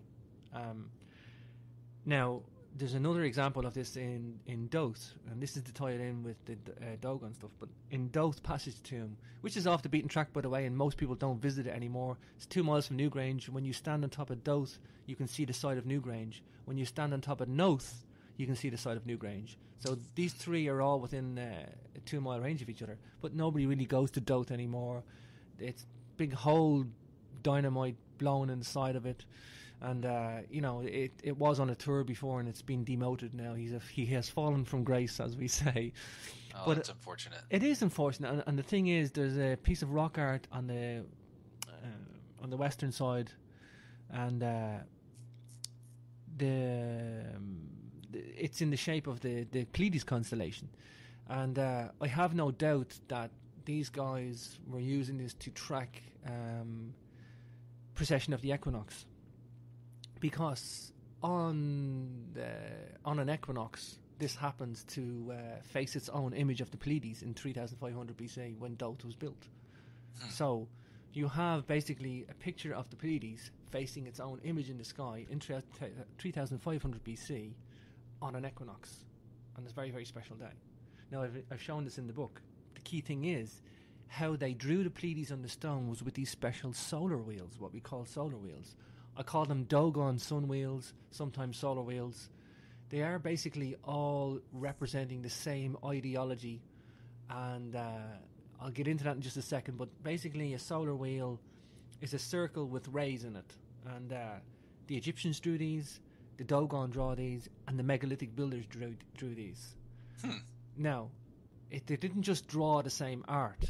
If I drew a picture of a car and you drew a picture of a car, Spencer, it doesn't mean we have the same ideology or the same symbology. It just means we both drew a picture of a car. But if I drew a picture of a car and I said that represents my career as a racing driver, and if you drew your car and you said that represents my my career as a racing driver, then we're both representing the same ideology and the same art. You agree? Yeah, exactly. Now, the same thing with these solar wheels. They represent the same complex astronomical heliacal rising of stars. Basically, heliacal rising, helios means the sun, and a heliacal rising of a star is basically when a star or constellation rises on the horizon, but then also the sun is rising up behind it and it quickly drowns it out. That's called a heliacal rising of a star. Now, when a heliacal rising of a star happened on a solstice or an equinox, that's an incredibly important event. And there's an astronomical reason for that. So basically, can you imagine on the summer solstice, winter solstice, or spring or autumn equinox, one of these special days that these guys did their astronomy? Now, let's say they're tracking Sirius or the Pleiades or whatever, and then all of a sudden, this special day, they're already looking at the stars anyway. Special day, the sun comes up and quickly drowns it out. That's precision, Swiss watch precision, stargazing, because you were looking at the same day. Let me explain why the equinoxes was important first. I mean, I will get back to the Dogon. Okay. Because this ties in with the heliacal rising. It's important you know this. Basically, the reason the solstices were important was because if you want to understand anything about the heavens and cyclical astronomy, or the seasons basically, whether those seasons are the precession of the equinox or spring, autumn, summer and winter, because you got different constellations throughout the year, Spencer. Yeah, you're going to map out the sun, you're going to map out the moon. Yeah, each one's got its own cycle, but the stars have their own cycle too. But you cannot look at the stars in the winter and the stars in the autumn and try and make some sort of a correlation. It's no good to you, because the stars and the wobble of the earth and the seasonal motion of the sun around the earth around the sun is confusing, and so you need to look at the same day every year. In other words, 21st of December, if you observe the stars on the 21st of December, you need to make the same observation the next year on the 21st of December to see any differences or any changes in the cycle. You agree? Right. You're right. Because you have summer constellations and winter constellations. Okay. And it constantly changes throughout the year in its own cycle. So you need to start at the same point of the cycle every year to watch any changes. And that's what they did. They looked at the stars on the spring equinox, on the summer solstice, on the autumn equinox, and the winter solstice, and did that at 4 points in the year. They also further broke that down into the halfway days, but the point is, they observed the stars on these special days of the year. That's why all these monuments anchored themselves in on a very special day. And they did that by bringing a sunbeam in. Okay, so the sun comes in on the winter solstice, like Newgrange. Dowth comes in on the winter solstice sunset, as opposed to Newgrange being sunrise. So it was either sunrise or sunset or one of these special days. So, great. They bring the sunbeam in, they have a special day, 21st of December, 21st of June, whatever. There they are. Now, sunbeam comes in, that's great. Here's our special day, let's start watching the heaven, okay? They have anchored themselves in and they're fixed, at a fixed point in time. That is the fixed day of the year.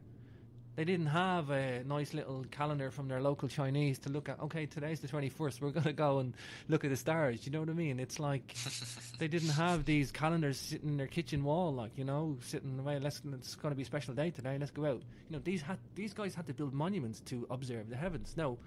That was their kitchen wall. Well, it was their kitchen wall, exactly. So, here's the thing now. Once you start doing that, you're going to notice this longer cycle of precession, because you're looking at the same day every year. This is how they knew this stuff. So when you get a heliacal rising of a star on a very special day, well then that's just like it's like a windfall. You know, it's like a beacon. Oh, let's use this to research something, because this is what these guys are in the business of doing. They were watching out for things. If you're doing observational cosmology, you're going to need to take everything to your advantage. You know, you're doing it against the odds. You're doing it with Earthstone. You're doing it with your naked eye, yeah? You're not taking any records. You're doing it against the odds with your naked eye and your brain and your intuition. So you'll take anything you got. And one of these things is the heliacal rising of a star. Now, what that heliacal rising is the Pleiades rising on spring equinox at Dowth, passage tomb, and it's facing its own image. Now, what looks like for each star they use a solar wheel, but each solar wheel has a different amount of rays, which looks to be calculations. It looks to be either moon the moon also comes up every 19 years. It's an artifact of the sky, as we say. You know, it just happens to be a heliacal rising and the moon coming up at that region of the sky. So, you know, they were trying to do moon calculations. Now, why they did that? Think about this. If you knew there was a long period of time, this slipping of the stars, like I say, the solstices were nothing to them. They were just days to observe. It was like everybody's on the same starting line, yeah, all ready to go and do their astronomy line. You know, it's just an alignment that they were fixing themselves to. So they were watching out for these long epochs of time. Well, a long epoch of time is a lunar cycle, a 19-year lunar cycle. So it looks like they were counting 19-year segments on this rock art. Well, how long was the star slipping for? Well, it's a 26,000-year cycle. They don't need to look at 26,000 years and see it complete one cycle before they realize it's happening. They can see it move after 200 years. So maybe they were counting up 19 years, 19 years, 19 years in segments. You know, and after how many 19 years? After 10 lots of 19 years, they would have noticed precession. So they could have used a lunar cycle as a long count. And what you see is Dowth has the number of curbstones equal to a metonic cycle.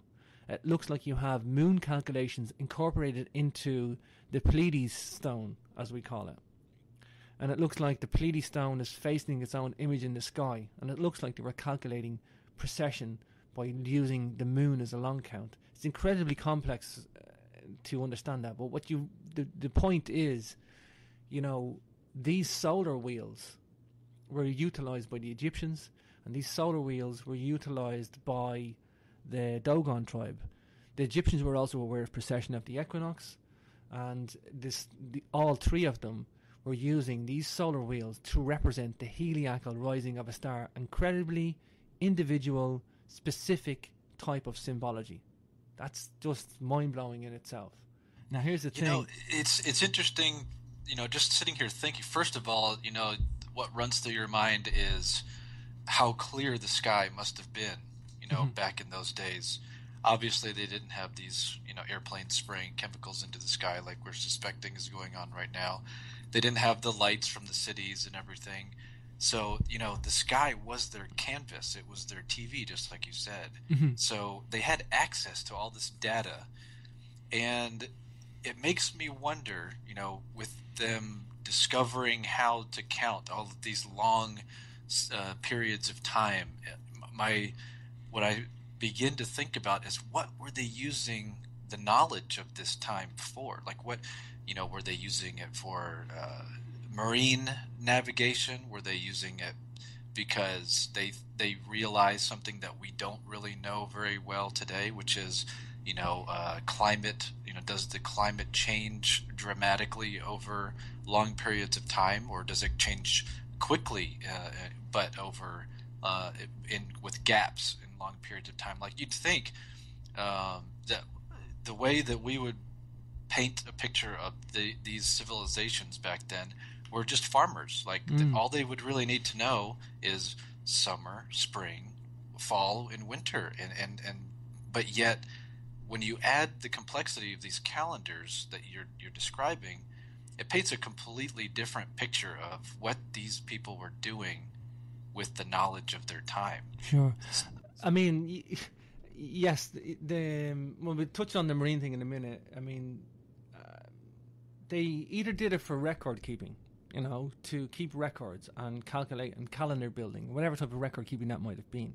They could have done it because they wanted to explore their mindset and knowledge, and it was an exploration, starting off with a solstice, starting off and evolving that into mapping out the sun and then mapping out the moon, the two most important bodies in our daily life.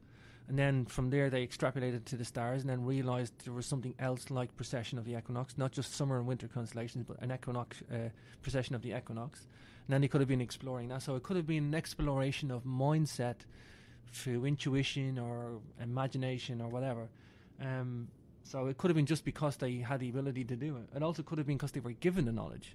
So that's an interesting that's point. Another interesting one. Or it could have been also for marine navigation, to it's something I delve into in the end of the book, that these guys were marine-based navigators. I mean, we know that because they were pop up in Ireland, they pop on the island of Britain and all the islands in between, including the Isle of Man, the Callanish, the Western Isles, all the islands off the coast of Britain, western seaboard of Europe. So these guys were able to traverse to and from each other, or they all came from the same common source. Either or, they came by boat. We know they came by boat.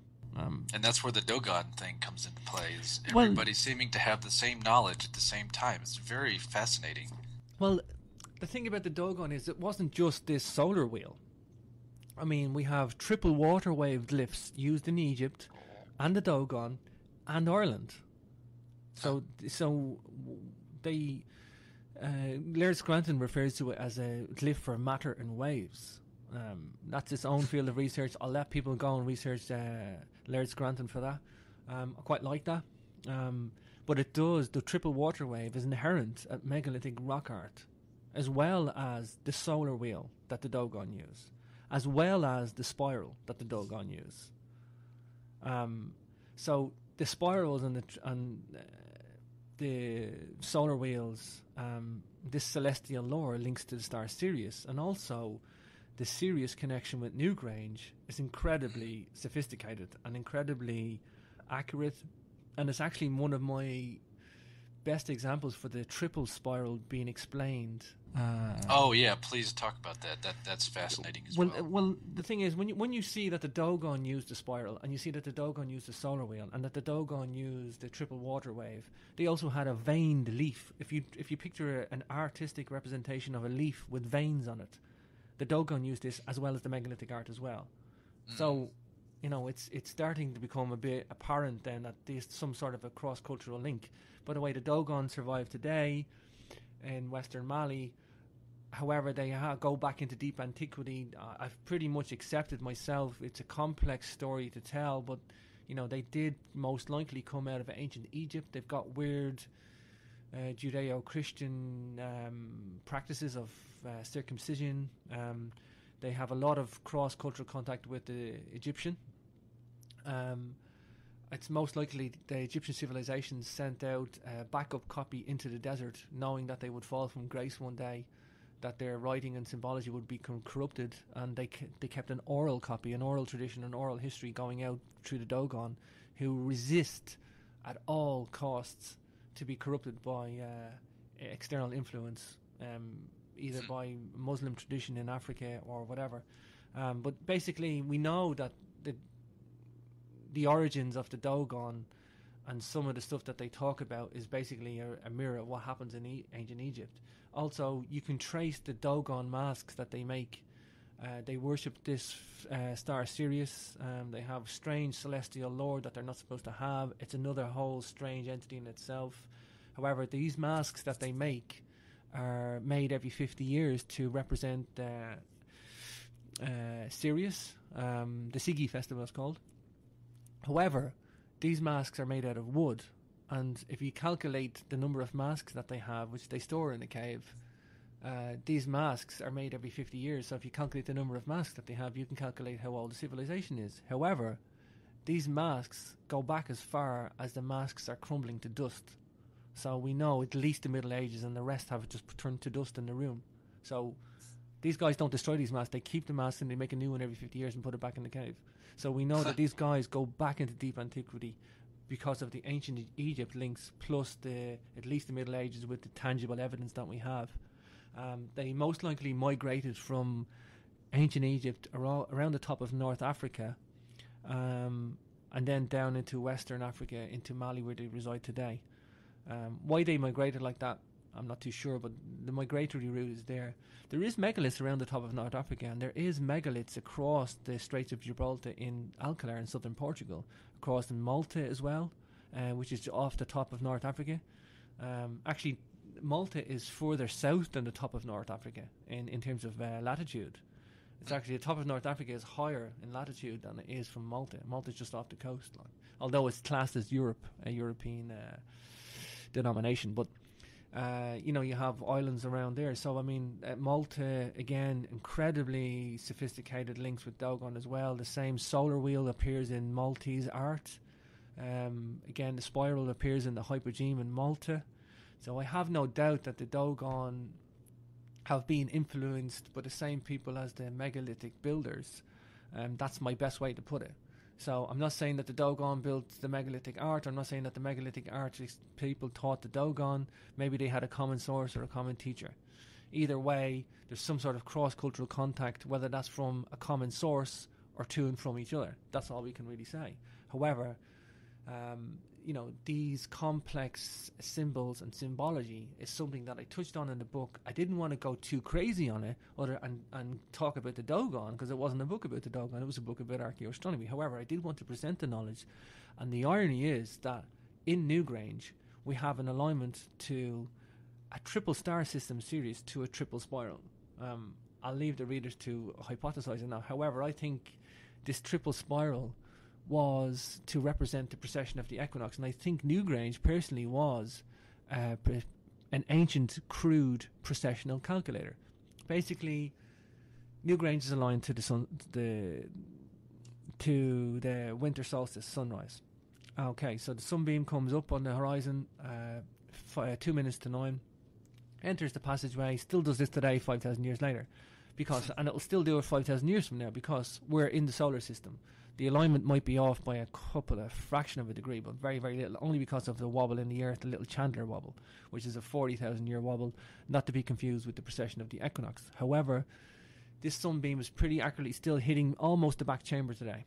Now, the stars are different because they're so far away from us that when the wobble, this precession of the equinox hits, the stars will shift. However, at the time Newgrange was built, which is carbon dated to 3200 BC to about 3000 BC, inside that 200-year window, we have a very unusual thing happening, Spencer. We have the star Sirius rising on the horizon on the winter solstice, the day that the monument is aligned to. In other words, 12 hours later, when the sun goes down on the 21st of December, Sirius appears on the horizon, almost in the exact position of the sun. Almost, I say.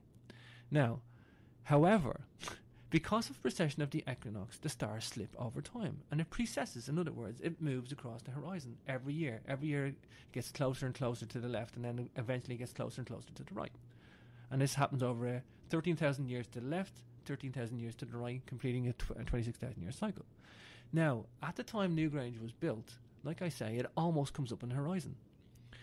But eventually, it will migrate into this exact same position of the sun. It doesn't matter. It doesn't matter what exact year this happened. We just know that it happened inside that 200-year window. Now, here's the thing. At the time Newgrange was built, it could have been built to track precession, because where the sun comes up and hits the triple spiral, which basically, by the way, the Dogon, who I've already shown is links to this megalithic art through symbology, is represented by the spiral and triple spiral. So we have a triple spiral representing Sirius in the Dogon and representing it in the megalithic art, and Sirius arising on the horizon hitting the triple spiral. Okay, it's a bit of a no-brainer for me, but I mean, there is alternatives to this theory, but basically 72 years later, exactly 1 degree of precession from the triple spiral. Doesn't matter what year that hit that triple spiral, but you can calculate the angle. It's exactly 1 degree of precession. I've shown this in the back of the book. It's a simple trigonometry. It's a simple calculation, schoolboy mathematics. And 72 years later, 1 degree of precession, it hits the exact center line of Newgrange where the sunbeam is. Again, another 72 years later, it's off again. It's gone to the left. It's not. So basically, the star Sirius came inside and hit the internal passageway and did exactly what the sun does. Now, here's the uncanny thing. This is not the only civilization to do this.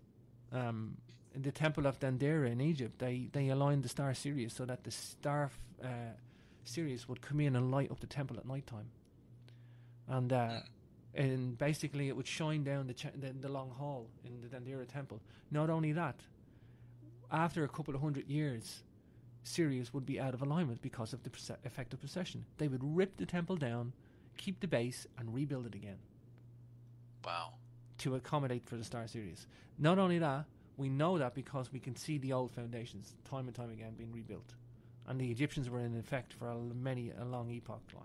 So, you know, it's not an uncommon idea. It's uncanny then to get the Egyptians worship Sirius, and they also have the solar wheel as well.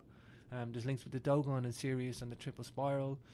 We also have, there's a wonderful paper, by the way, if anybody wants to see this, by Teresa Vergani, Ethno-Mathematics of the Dogon. She studies the mathematical symbology. These guys have a sophisticated mathematics as well. It's not just a bit of symbology to these guys. It's everything to them. It's their religion in a way. You call it their religion, you can call it their mythology, or you can call it their history. You choose. It really doesn't matter to them what you call it.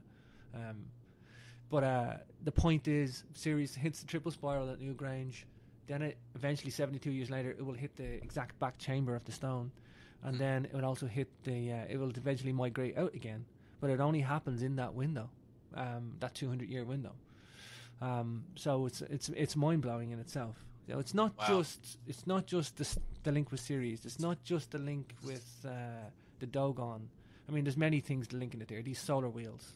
Again, at Doth, I explained that the Pleiades stone and the solar wheels there, you know, they worship the Pleiades as well as Sirius. You know, so there's so many cross-cultural links. I mean, you could write a whole book on it, but the point was to mention it, explain the links with the astronomy, and leave it at that, and not get too crazy on it, because you could go off on tangents, and I didn't want a convoluted book. I wanted something narrow focused on the archaeoastronomy. That was really what I concentrated on. It does spill into the Dogon. Nobody wants to address this, Spencer. Nobody wants to touch it. Some people have referred to it.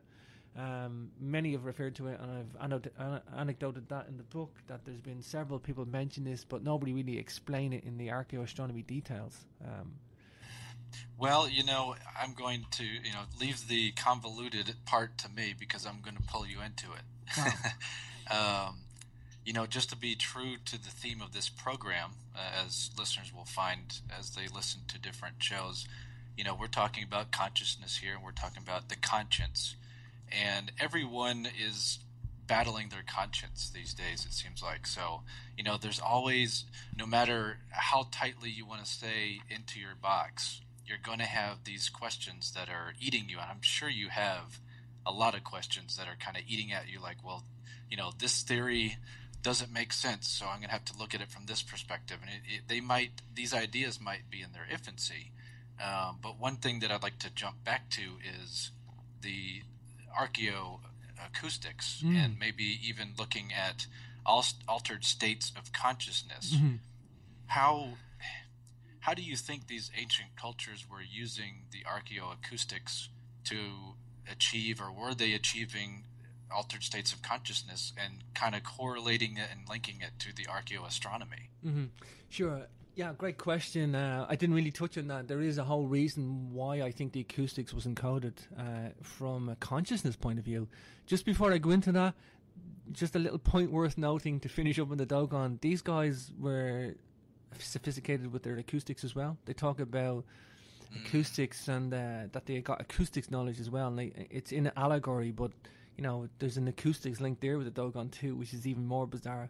Something I haven't heavily researched. I'm going into the works of Marcel Grial and Jermaine Dieterlin at the moment, and anything else I can get my hands on the Dogon. It's a minefield of research and incredibly complex, and few have actually taken up the challenge because it's that complex. However, I am looking into it at the moment, and the acoustics knowledge that the Dogon are supposed to have had or been taught by their gods, the Nummo. But going back to the acoustics, I mean, I wasn't when I got into the acoustics research, I was aware there was a book in 2001 called Stone Age Soundtracks by Paul Devereaux, who I hope to meet in July. And Paul Devereaux's been pioneering archaeoacoustics for a long time, and the key thing is, what were they doing with acoustics? What were they exploring it like astronomy? I think so, yes. Why? What was the end result? Basically, acoustics can affect the brain. So special frequencies, whether that's the male vocal range, chanting, drumming, in the shamanic sense, theta frequencies, these all affect the brain and consciousness. And I that was the reason I was looking at the acoustics angle. I was looking at altered states of consciousness. There's a reason for that too. I mean, it's not just the acoustics. There's stuff called... There's two types of rock art, Spencer. There's rock art that's astronomy based, like calculations for the moon, the sun, calendars, like we all discussed, constellations. But there's another type of rock art, which we call entoptic phenomena. Entoptic imagery or entoptic phenomena is basically a whole chart full of different types of images that you see when you go into an altered state of consciousness. Now, I read Graham Hancock's book, Supernatural, in 2006, and it was a minefield for me at the time. And I realised when I read the book and I looked at all the different types of entoptic imagery, I didn't see entoptic imagery. I seen Newgrange rock art and I seen Noth rock art, because I grew up here. I grew up in Meath. And all I seen was the rock art of the Megalithic Empire. And I went, oh my God, this is like megalithic art. What's the link here? And then I had understood the acoustics link, and I understand that acoustics could, project you into an altered state of consciousness. So I'm like, well, that's obvious. Yeah, these guys were using acoustics to go into an altered state of consciousness, and they drew the art. Job done. Okay, but I was very wrong with that, Spencer, and I'll tell you why. It's not the only route into an altered state of consciousness. Now, I will say, what entoptic imagery is for the listeners. You have, floating circles, you have floating dots, an square array of dots, zigzag wavy lines like the triple water wave, which is bizarre because were they using the triple water wave for matter and waves, or was it entoptic imagery? So it's a crossover there. All sorts of honeycombs and hexagons and patterns and men with little sticks going through them, horses and imageries, and there's a whole sort of entoptic imagery, and this occurs all around the world, from Lascaux, Peshmerga caves in France, 17,000 BC, 30,000 BC, sand rock art, Picasso rock art, Paleolithic rock art, like I mentioned, and megalithic art. Now, when you understand that entoptic imagery is there, it's wrote in stone, and the acoustics is inside, it's inside as well, you have to understand that there's many routes into altered states of consciousness. Psychedelics and then theogens might be another route. And I do honestly think that they probably use that and or acoustics, or either simultaneously, both. Now, I'll tell you why that in a minute, but the altered states of consciousness, think about this. I mean, shamanic drumming, for example, that rhythmic drumming can affect your brain state and theta waves at a certain... If you sustain a drum beat at 7 times a second, 7 times a second is 7 hertz. That's the frequency that your brain operates at going into the dream state. 4 hertz is deep sleep. 7 hertz is like that semi-translucent state. So if you're listening to rhythmic drumming at 7 hertz, I mean, you're going to get your brain altered state, whether you like it or not. You're going to become more relaxed. You're going to go into kind of dream state, but you're going to be awake for it as well. It's a strange state to be in. I've actually tested this out myself, Spencer.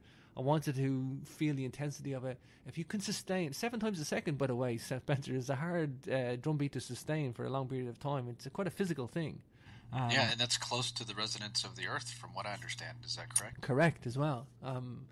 So it's an incredibly important frequency. Now, there is also, don't forget, resonance builds up when you're in the chamber. Okay, so if you did it outside, it would still affect your brain state. If you do it inside the chamber, the resonance builds up. Oh, yeah. Yeah. I can imagine. Yeah, so it's quite an intensity as well. Also, if you have certain, like the male vocal range and chanting, these chambers, 110 hertz or whatever, this is going to affect the brain state as well, because it builds up too.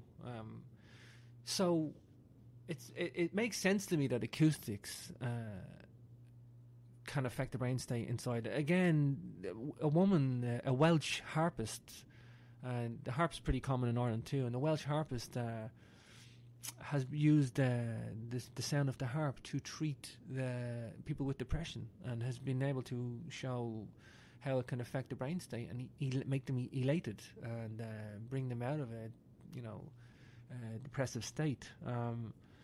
And incredibly important research. Not enough being done on it, but incredibly important. And the key thing is the multitude of resonance that's incorporated into the harp instrument. It covers that many octaves and stuff. It's incredibly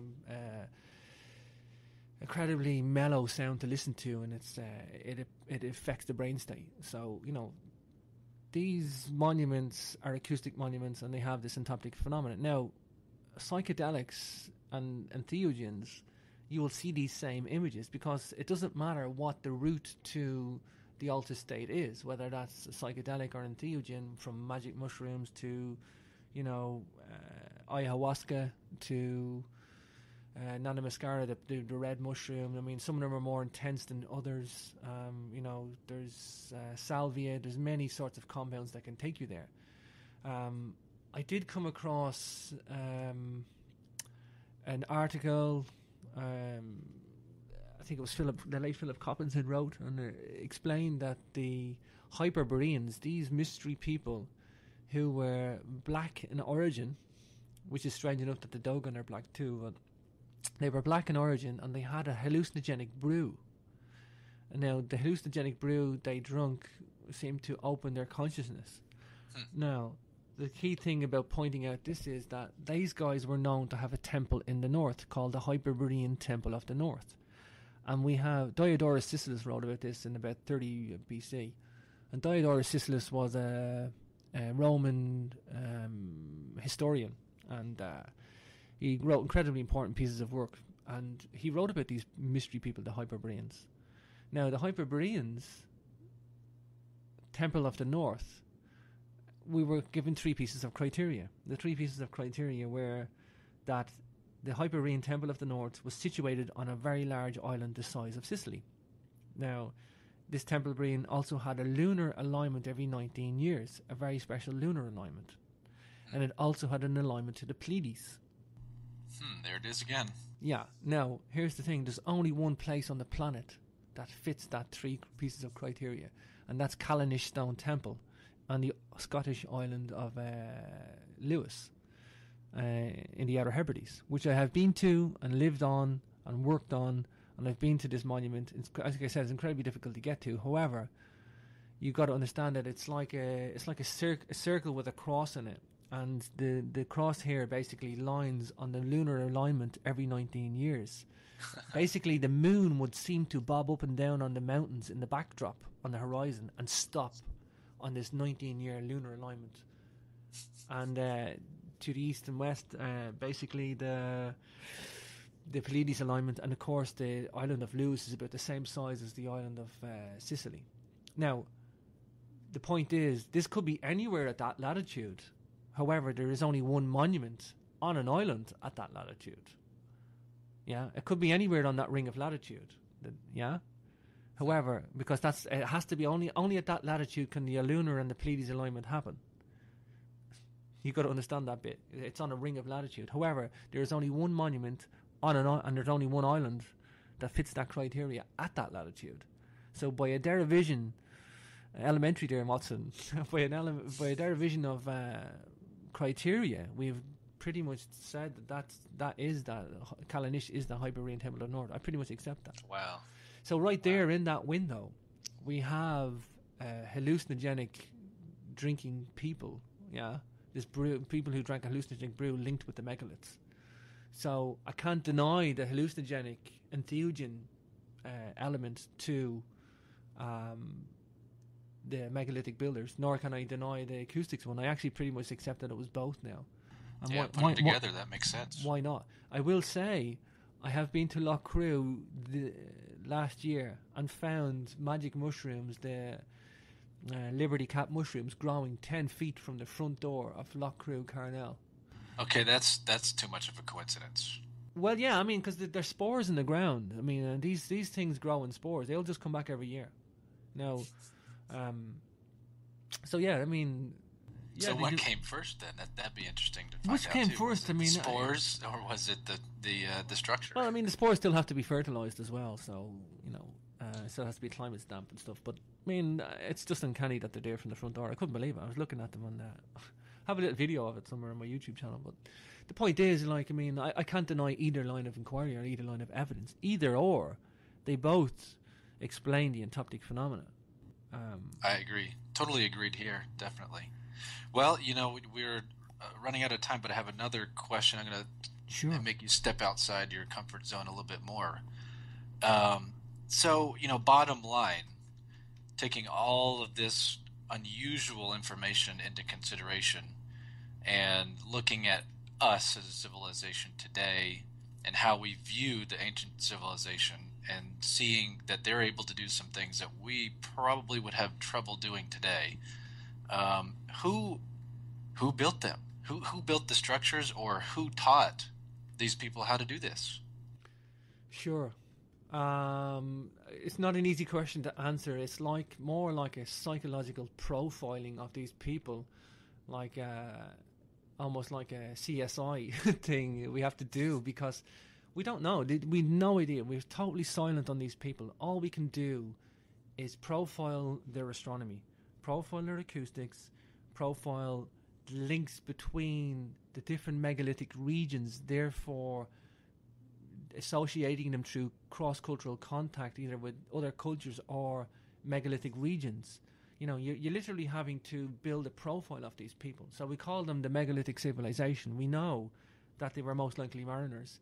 A lot of archaeologists resist that, and they think still today that for no other reason other than pure high position or guesswork, that they lived by the coast because they had a rich source of food.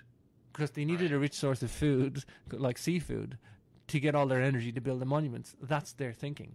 However, we know that the people on different islands all had the same idea, the same knowledge, the same art, the same symbology, the same megalithic design, the same layouts, internal layouts of the structures. So they all came from a common source, or the knowledge all came from a common source. So they therefore, to get to the islands and having a common source, they must have came by boat. That's what I think anyway. So you have to accept that they were a mariner civilization, a marine civilization. One thing I've looked into is the sophistication. If these guys were using astronomy, and we touched on this a little bit earlier, that these guys might have been a marine civilization, that, if these guys had a sophisticated astronomy, which we know they did, calendar building, moon watching, these guys most likely were able to traverse the seas maybe not ocean going, but at least traverse seas, and know their position on the planet, to pretty good accuracy. So, acoustics, astronomy, geometry, numerology in their henges. These guys were showing a level of sophistication, able to do mathematics, engineering. We're looking at sophisticated all year round. Every time we look at them, it's just sophistication. So they're advanced. I've no problem saying that they're coming from a marine civilization, and I do look at one location off the coast of Cork called sunken landmass called Porcupine Bank. In geological terms, it's called Porcupine Bank. It's a sandbank that looks like a porcupine's back when you look at the cross profile of it. Now, the cross profile looks like a porcupine's back. That's fine. That's the geological name. There is also ancient maps, and I wrote an article on publication on ancient cartography, which I've looked into, and they talk about this sunken landmass as being High Brazil. Oh, okay. And High Brazil is in existence on several maps, not just one, several ancient maps. Pretty recent map has it, but there's many maps. It's you get this in the mysterious origins of cartography. The origins of cartography. I wrote a paper on it, and I've gone into several maps for a variety of reasons. There's anomalous maps dating back, and I think one of them can pretty much be dated to 3775 BC, due to the Tropic of Cancer and this wobble of the Earth. However, whoever these mystery people are, that is the time that the megalithic builders came into existence. I've pretty much, if you can accept that there's a geological sandbank, the exact same size that's on an ancient map, that's the exact same size on the ancient map. That seems to fit and lock very nicely. It's off the coast of Cork. It's 100 miles off the coast of Cork. Now, you also have mythological tales that these guys came from the Western Seas, that there was a mythical island called that came out of the mist. It used to come out of the mists and disappear again, and the misty seas that they are, rising sea levels from 7,000 BC onwards, that these guys would have lost their place they were dwelling. I've no doubt that they came off that sunken landmass when this rising sea levels had to get off land, and they came and they hit the western seaboard, which is exactly where we see the megalithic civilization. Two of the biggest hotspots, by the way, if you were to go from north to south and hit the western seaboard, either northwest or southwest, I should say, northwest or southwest, you would hit Sligo Bay and you would hit Brittany, Carnac Bay, the Gulf of Maribyrnong, and that's where we see the biggest concentration of megalithic monuments at two natural landing bays. I'm looking at this all data at the same time. I'm looking at the wider spectrum and working it inwards, rather than, I'm not looking at Newgrange trying to crack a civilization, Spencer. I'm not looking at Stonehenge trying to crack the civilization. I'm looking at the whole civilization working inwards, concentrating on individual monuments when need be, and concentrating on the whole of it when need be. And when you look at the whole megalithic map of Western Europe, which very few people do, they don't look at the megalithic map. What you see is the western seaboard is dominated. They came from the sea. They lived near the coast. They traversed island to island. And yeah, that makes sense. We have unusual monuments in the Atlantic, not too far from Western Europe. There's a pyramid found recently in the Azores Plateau. There's a weird stuff in Google Earth. You can see it in the Azores Plateau. It looks like grid lines underneath the sea. There is a plateau there before you hit the mid-Atlantic ridge.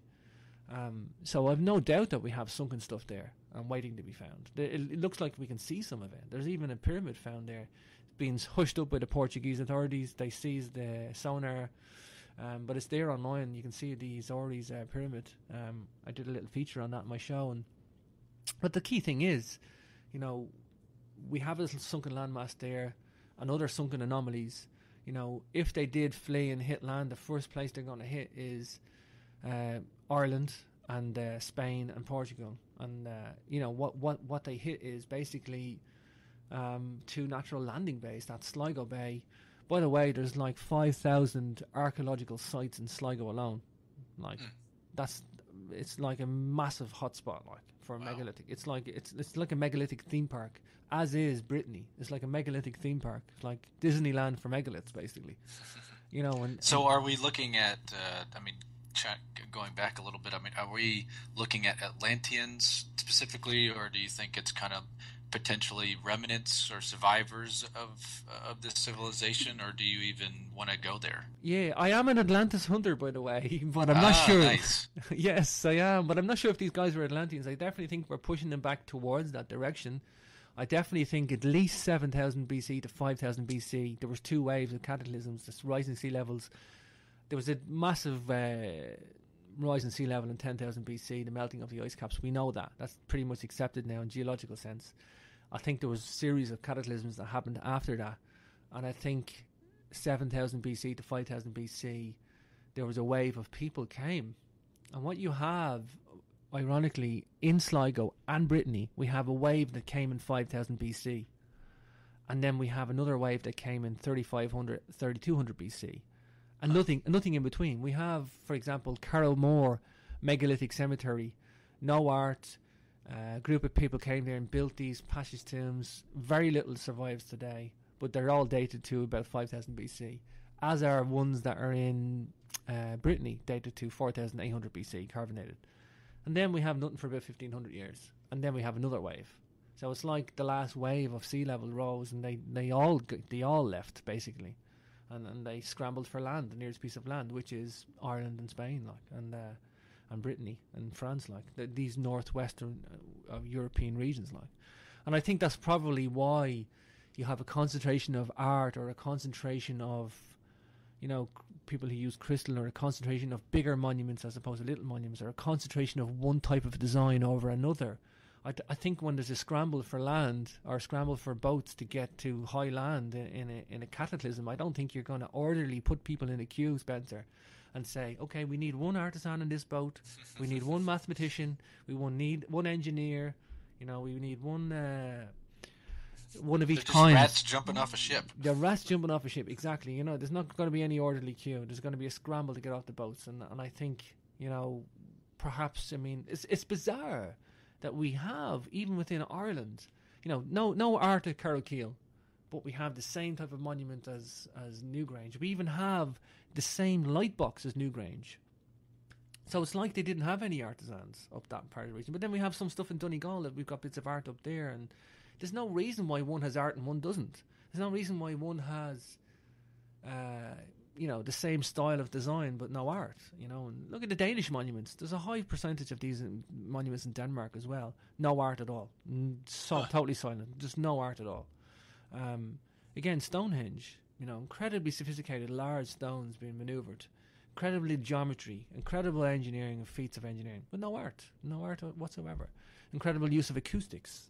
And should I say, you know, going back to that Stonehenge, it's not just the geometry. They actually flattened one side of the stone to make it like a parabolic curve. That internal horseshoe shaped at Stonehenge, they left the outside of the stone rough and the inside of the stone that faces the inner circle. That's a big data point there. Yeah, I mean, it's not just the geometry. I mean, it's a whole minefield in itself to explain the acoustics there. But, I mean, that's something else we see in the Great Pyramid too, Spencer. Above the King's Chamber, when you look at that, you see these granite beams that were shipped miles away, but they're sitting floating, basically. They're not relieving. They're called relieving chambers, but in an engineering sense, they don't relieve at all. There's nothing. Yeah, I was gonna say, they don't relieve anything. That's coming from an engineer, straight from the horse's mouth, as they say. It's not relieving anything. If actually, it's incorporating more stress into the structure. However, they've got around that and dispersed the stress through the apex. But these floating 5 granite beams are flat on one side and rough on the other.